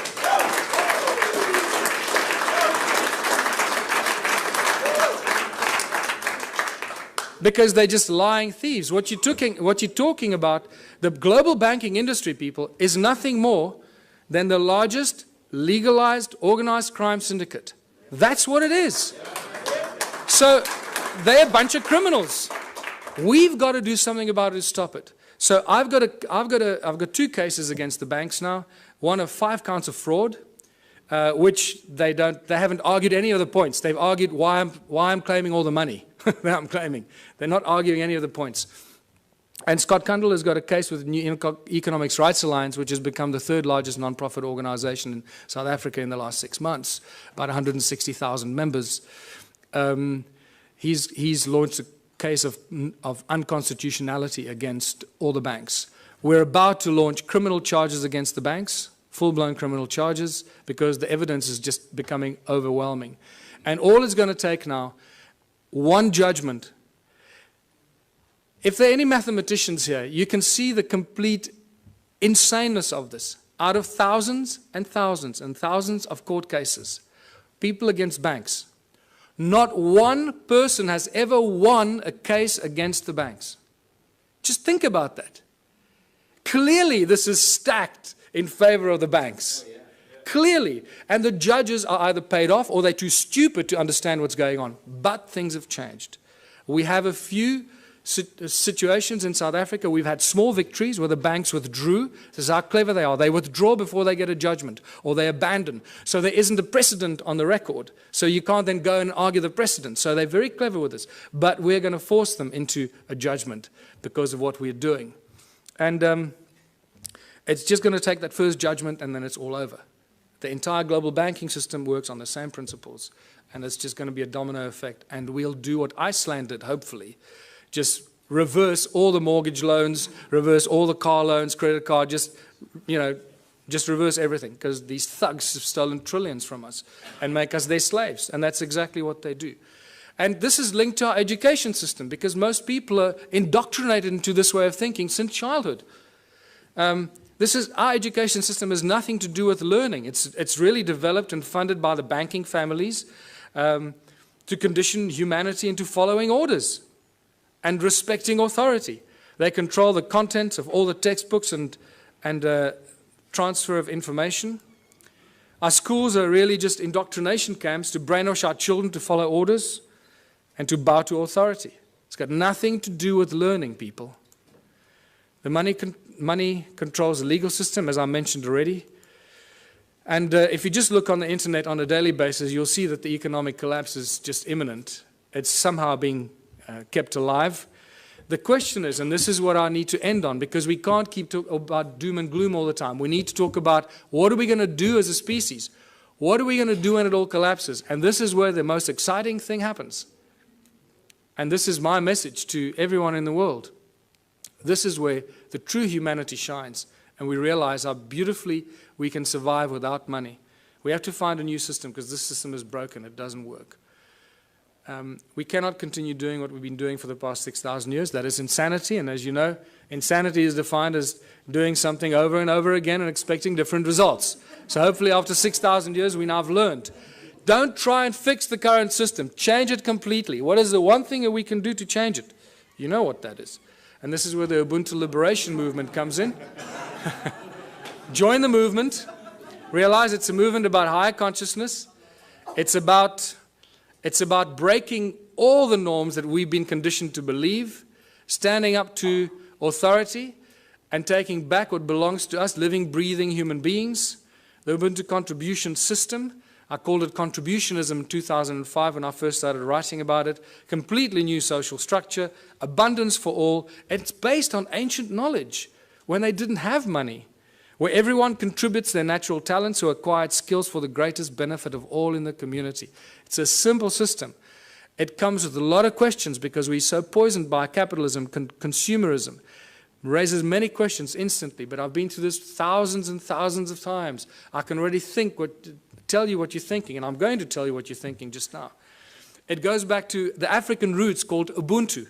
All ancient cultures, in a way, shared this African system called Ubuntu. They have different names for it, but it always comes down to the same thing. It's amazing that the ancient cultures survived for thousands of years, not using money, and they thrived, as Foster Gamble would say. And they had a similar philosophy. If it's not good for everyone, it's no good at all. And that is a beautiful philosophy that I'd like to share with everybody, because I don't want to do anybody harm. And I don't want to do anything that's going to harm anyone because it does me good. I'm not interested in doing that. And this is why the whole Ubuntu contributionism system, the Ubuntu movement, is a movement of higher consciousness. It is for people moving into a new age, a new era of higher consciousness. Exactly that. So that's the virus we want to inject into the South African Parliament. Higher consciousness. Not because I want to run for president. In fact, if by some miracle I became president, and this was a question that was asked me in Durban last weekend at our first public meeting. So what are you going to do if you become president? I said, well, the first thing I'll do is I'll dissolve the government. Just dissolve the whole government. Just dismantle it. And give the power to the people, wherever they are, to start their own local communities. Rewrite the laws. The laws we have are not written for the people, they're written for the corporations. Inalienable rights, this is what I need to remind people of. And this is beautiful, because this is part of the ANC's Freedom Charter that they stood for over 100 years. Now, it's been very conveniently forgotten.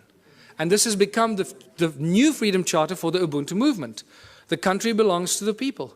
The land belongs to its people. The water, the minerals, the airwaves, doesn't belong to Vodafone, it belongs to the people. The forests and everything in the country belongs to the people. Yeah.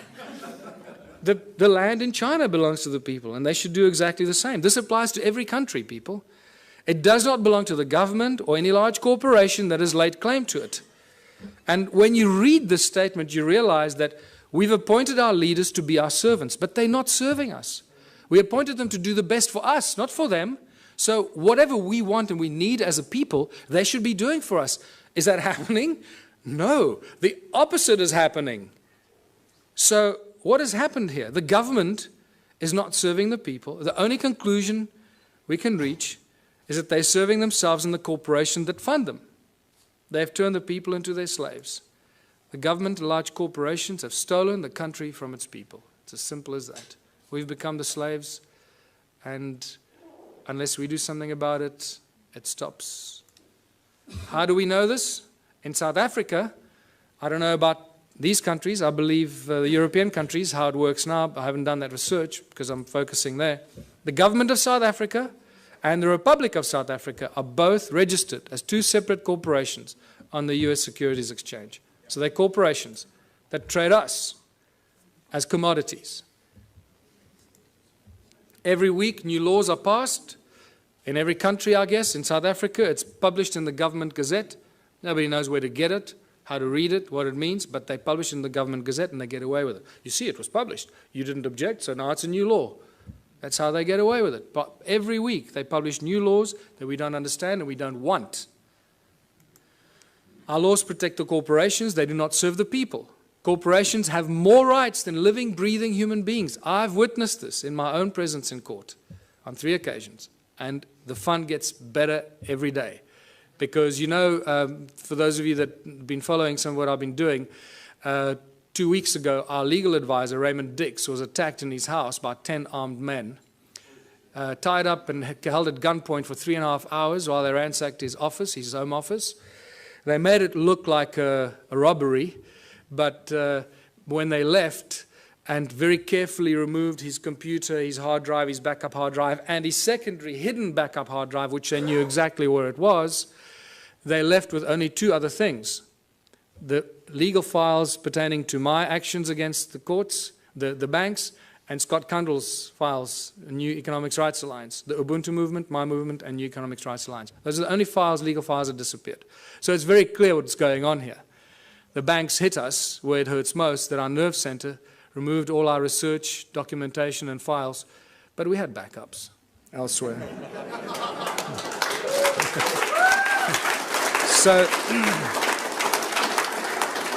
So now it's obvious, you know, if they take me out, they just created another martyr. So bring it on. I don't care. I know where I'm going. I'm going to sit on the right-hand side of Jesus.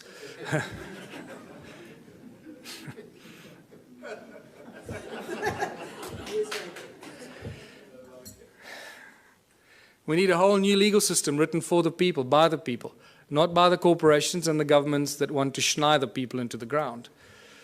Everything in South Africa and in other countries belongs to the people. Eskom, for example, is the electricity supply giant that supplies most of Africa with electricity.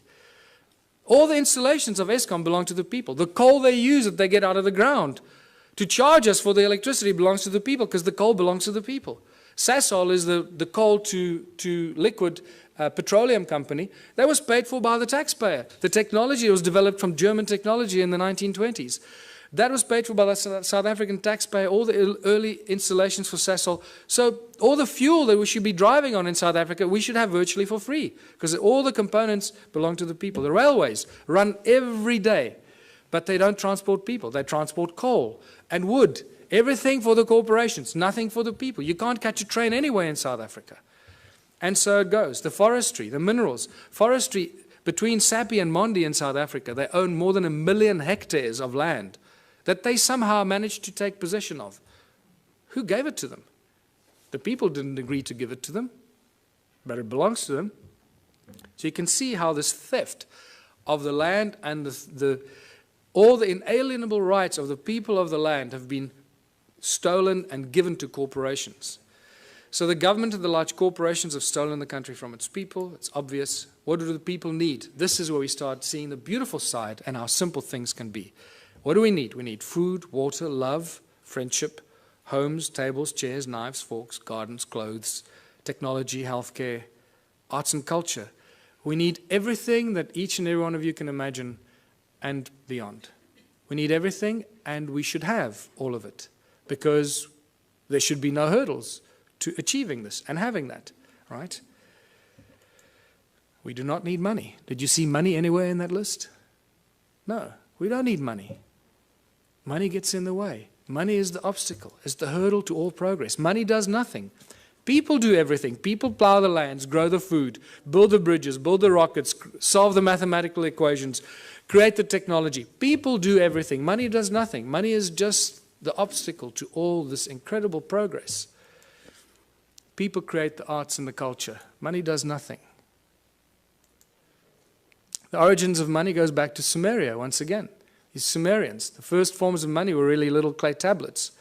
They were tokens of exchange. And then eventually they started minting them, as you know. So for millennia, great minds have stood up against the abuse of humanity through money. It's not something new. Julius Caesar stood up against the money, the powers of money. It took back from the money changers the power to coin money and minted coins on benefit of all. With this new plentiful supply of money, he established many massive construction projects and built great public works. And we all know what happened to Julius Caesar.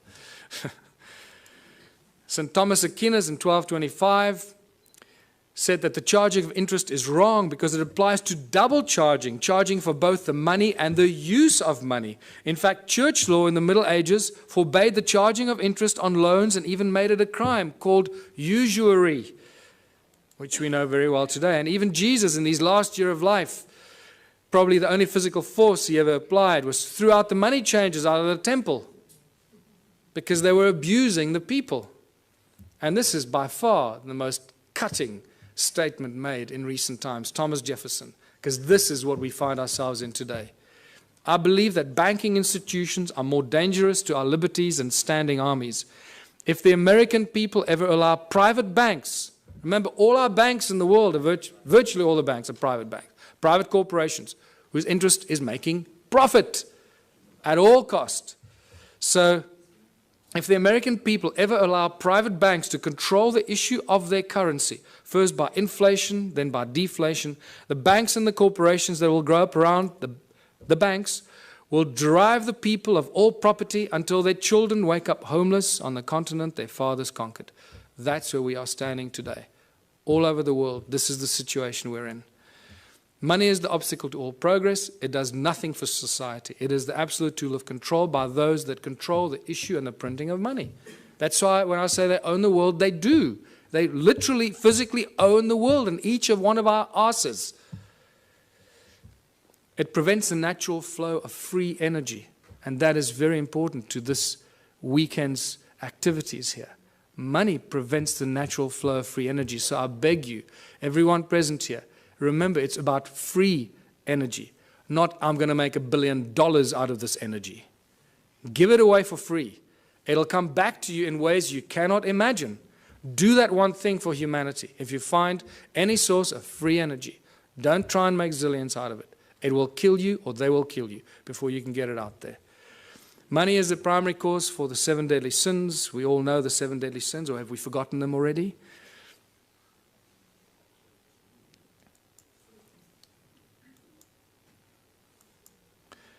It's not the love of money. Many people ask, oh, it's just the love of money. Money, there's nothing wrong with money, man. It's just a form of exchange. You know, we're so poisoned that we try and argue for it. We try and defend it. That's how poisoned our minds have become. It's incredible. It's not the love of money. It's the mere presence of money that causes all these problems. If you take money out of the system, all this stuff suddenly and miraculously vanishes. So what is the solution? If it's the mere presence of money or the love of money, of all of the above, what are we going to do to solve the problem? The answer is so blatantly obvious. Remove money. Just get rid of it. Get rid of it. What do we need it for? It's causing all the strife in our lives. It's destroying our planet. The mines are raping our Mother Earth, taking out the precious guts out of our Gaia and distributing it around the world to people that claim they own it. It's sick. The obvious questions, if you remove money, so who's going to shovel the crap? How are we going to pay for things? I'll just sit on my ass and do nothing. I want 50 Ferraris. You know, are we going back to the Dark Ages, living in caves? Is this a lawless society? Who's going to make the rules? Why should I do something I don't want? These are the first things. I know these are the most commonly asked questions, and I'm sure that you're asking some of them to yourselves. But I can tell you that as you work through this process of a moneyless society, a Ubuntu society, where everybody contributes their natural talents or acquired skills to the greatest benefit of all, with certain minor rules that are not rules, it's really just an agreement that this is how we're going to work together. The moment you start working in that kind of community, the abundance is so spectacular that we, right now, cannot imagine it. It is not possible for us to imagine it until you start immersing yourself in this kind of thinking. And I call these the Ubuntu communities, as I said, where everyone contributes their natural talents or acquired skills for the greater benefit of all in the community. A new social structure for a new world and a new age. Abundance for all beyond our wildest belief. There are 5 mantras, 5 key points to the Ubuntu society. And it's not barter or trade. Everybody often jumps, a lot of people jump to the conclusion, think, oh, let's go back to barter. No. He who has more to barter or trade will eventually rule the roost. So you can't go to that system.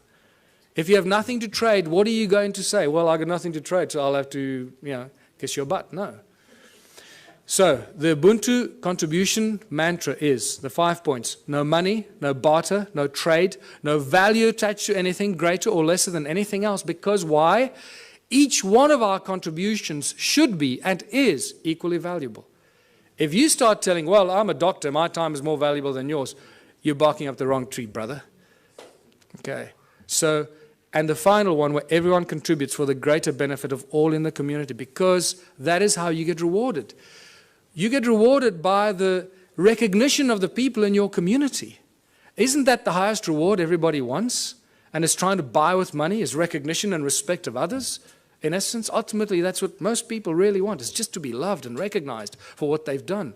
And they think they can use money to do that. And then when they make a lot of money, they get zillions in the bank, then they suddenly realize, oh, well, nobody loves me anymore. They all want to take my money. So let me spend my money and then people will love me.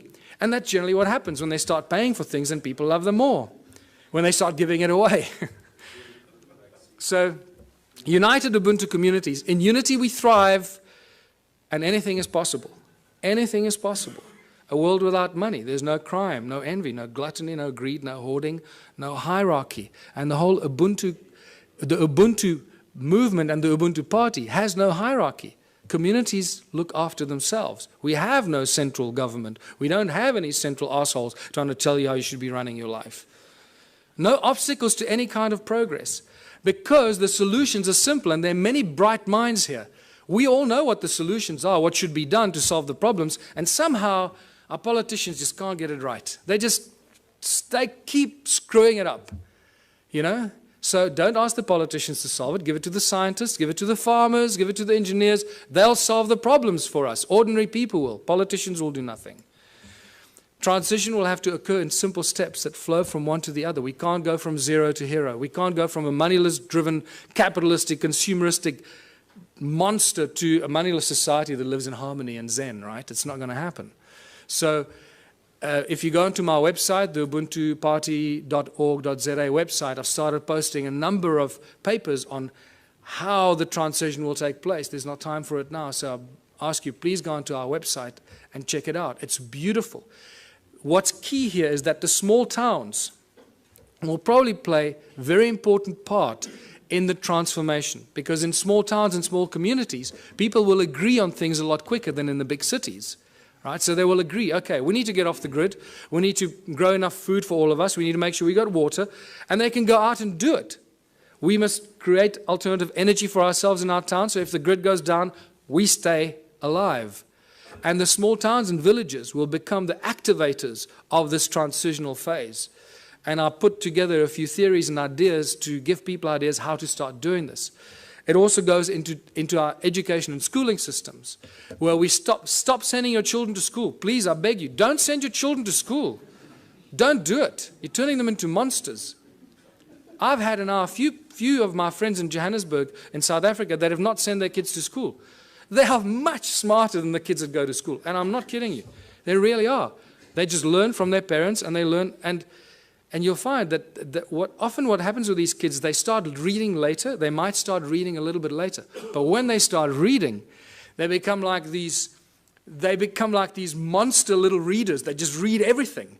I mean, these little kids are reading books that other kids don't even dream of. And that's because they're not preconditioned by the schooling system. Energy, water, food, housing, arts and recreation. These are the things that small communities can take control of very, very quickly and establish it for themselves, make themselves go off the grid and be totally in control of their own destiny. And many community projects must be and should be attached to this activity. Absolute abundance on all levels. Once you start doing this, food, science, culture, community, abundance on all levels. Now I'm going to give you a small example. You've got to use your imagination here because there's not enough time now and we've got to finish off here. So imagine in a little town that I live, we got a river, we got a fish farm, we got a dairy farm, we got a bakery, we got a wood factory, a metal factory. The community starts to work in these projects. The whole Ubuntu thing means that, and contribution means that everybody must contribute 3 hours a week towards one of these community projects. That's all you have to do, 3 hours a week. A little town of 1,000 people, it's 3,000 hours a week. No municipality or town council can afford 3,000 hours a week salaries for people to do this work. Can you see how that's dramatically shifted the status quo and the equilibrium? How much we can produce if we just work for 3 hours a week on basic projects.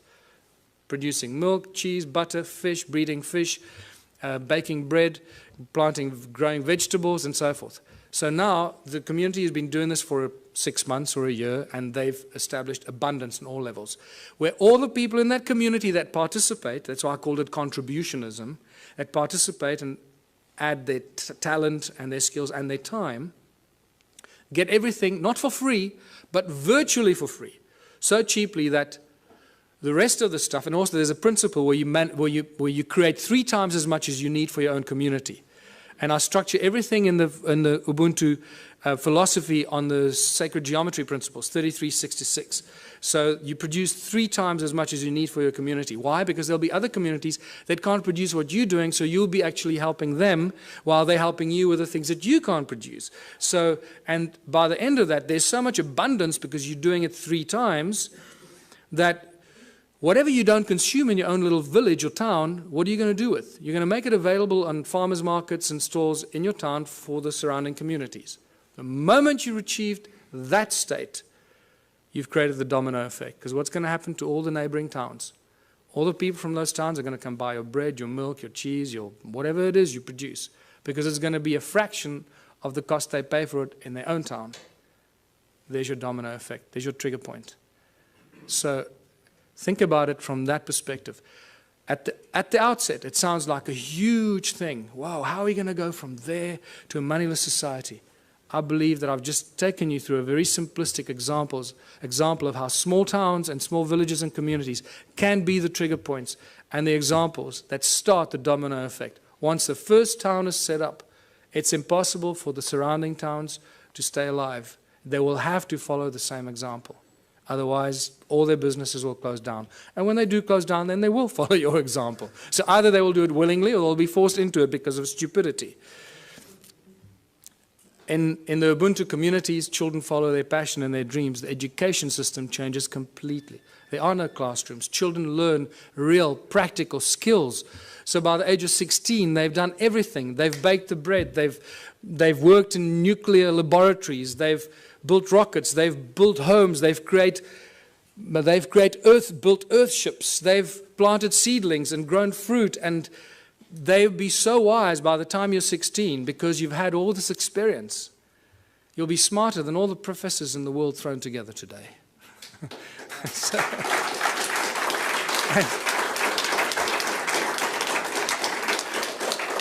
take any school leaver today, put them on a farm, put them anywhere into a practical solution. What can a person with a high school diploma do today? Absolutely nothing. We're useless to society. That's what they've created. Can you see the brilliance in their plan? They are so smart, these people. They. That's us, right?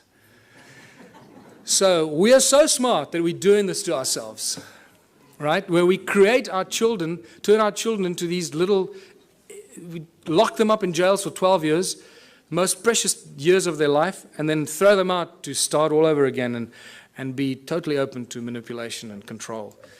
So master teachers, only when a community decides that you're a master shoemaker, or you're a master rocket scientist, or you're a master baker, or a master this, only the community can decide who they will allow to teach their children. Isn't that a better system than teachers that go and get some diploma and they're real assholes and they teach your child? You go, God, how can that? I'm not going to let the teacher teach my child. The community will have the final say. So when I say decentralized government, that's how fine it becomes. The community chooses who their master teachers are, the people that they have respect for, and the people that they honor for their capacity and their ability. And this is how we grow, how we build Ubuntu communities, because only out of unity comes infinite diversity and abundance. Only out of unity. Anything else is a futile exercise that will bring us back to the same point at some future point in time. So I'm going to end here, because this is the end. Join the Ubuntu Liberation Movement. It's not just a South African entity. We've had various people around the world say to us, can we start the same thing in wherever? Yes. Go online. Start the same thing. Use all the material I've published. Put it out there. Share it with everybody. And become part of this transitional phase. And thank you for listening. I hope I gave you some food for thought.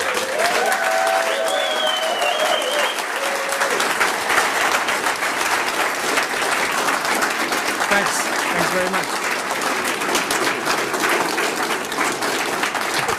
Please wait one moment.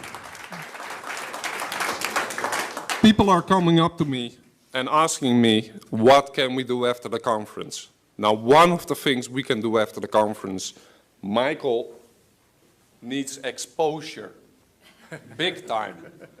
We need a bus going around.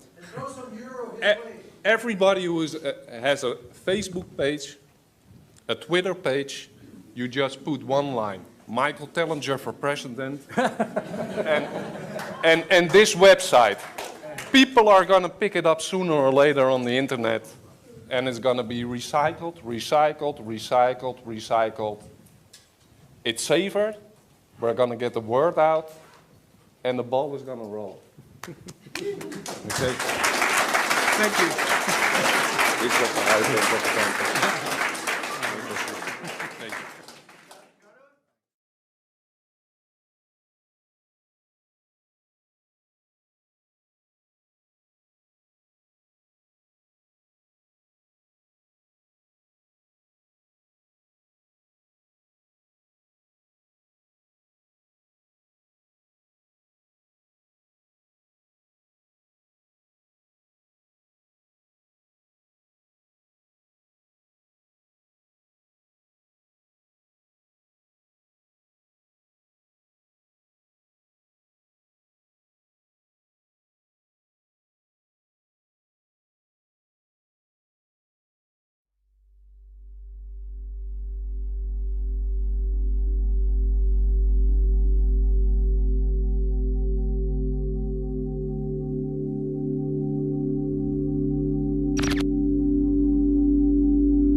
Thank you very much.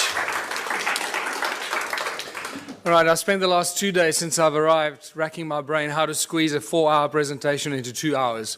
It has not been easy. So I'm going to go through this at a pace, not because I want to confuse you or myself, but I feel like if I leave anything out, I feel like I'm robbing you of valuable content. And, what do you leave out of something that's a work in progress that started out, 8 years ago with a small little presentation and now consists of volumes and volumes of research and discovery that is, I, for one, certainly did not expect to happen to me. So let's kick off. The history of our planet is far more mysterious and stranger than most of us will ever realize. And just by talking to the people here, it becomes very evident. The more people you talk to at this conference, the more evident it becomes. And the interesting thing is that the closer you get to this beautiful blue planet, the more you realize how deeply divided we are as a species. And it's that division, very constructively created division, that is being used against ourselves. And this becomes very evident by the end of my presentation. You'll know exactly what I'm talking about. The great human puzzle. Who are we? Where do we come from? Why are we here? Everyone has asked those questions, the three Holy Trinity questions, if you can call them that. That sounds so simple. We should have all these answers at our fingertips, and yet we can't,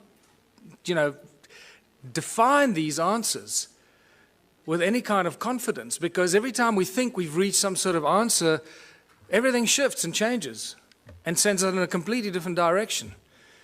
And I normally have a lot more slides here to go into much more detail, but I edited those out. Sound and resonance seem to be the common denominators of religion and creation. No matter how far back you go, no matter how many civilizations you look at, eventually, if you scratch deep enough, that's what you're going to find. Sound, resonance, frequency, but primordially the sound. And it also somehow connects us to opening us to understanding high levels of consciousness. And that becomes very important as we go through this presentation. In Christianity, it's the word. God said, let there be light. Okay, let's not get into the semantics. Yes, that we can define that in various ways, but let's look at the basic stuff that we're dealing with here. The word. First there was the word. In Hinduism, we got the Om, the primordial creative source. The Egyptians sang the universe into creation. All comes to sound. And it gets more interesting as you look at some of the more bizarre and ancient cultures. And you can see this, how these days of creation and the sound of creation is manifested in some of the symbology used in sacred geometry. For example, Christianity can be very quickly described with sacred geometric principles. And you realize that the creator of the universe is not some guy with a white beard sitting on a cloud. That's just complete fairy tale stuff and very distinct part of the control system of humanity. That division principle plays itself out in that philosophy. 6 aspects of Om, or the Om Mani Padme Hum. You see sound frequencies related to the creation process. And in Egyptology, the 6 aspects of the all-seeing eye of Horus. And when you see this, you realize that we're dealing with sound, 6 resonance ratios, all to do with sound frequencies. So sound plays a very important role, and one of the lesser known statements or thought patterns of Nikola Tesla that a lot of people seem to miss is that Nikola Tesla said that the earth rings like a bell. It's continuously ringing like a bell.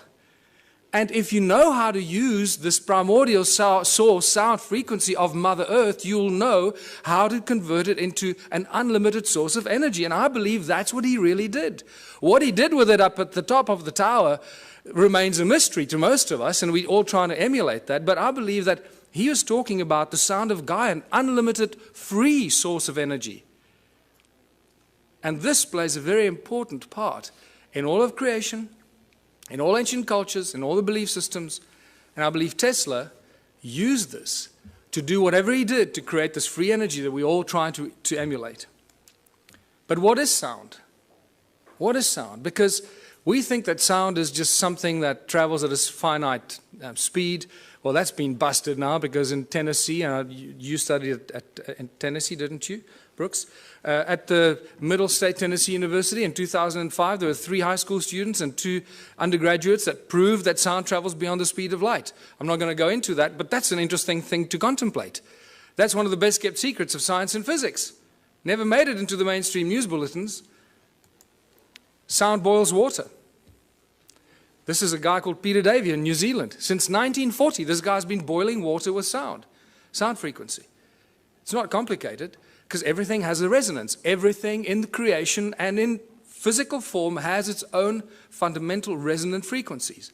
If we understand the resonance and the sound behind the resonance, we can do everything. Because if sound created the universe and all things in it, because that was done by God,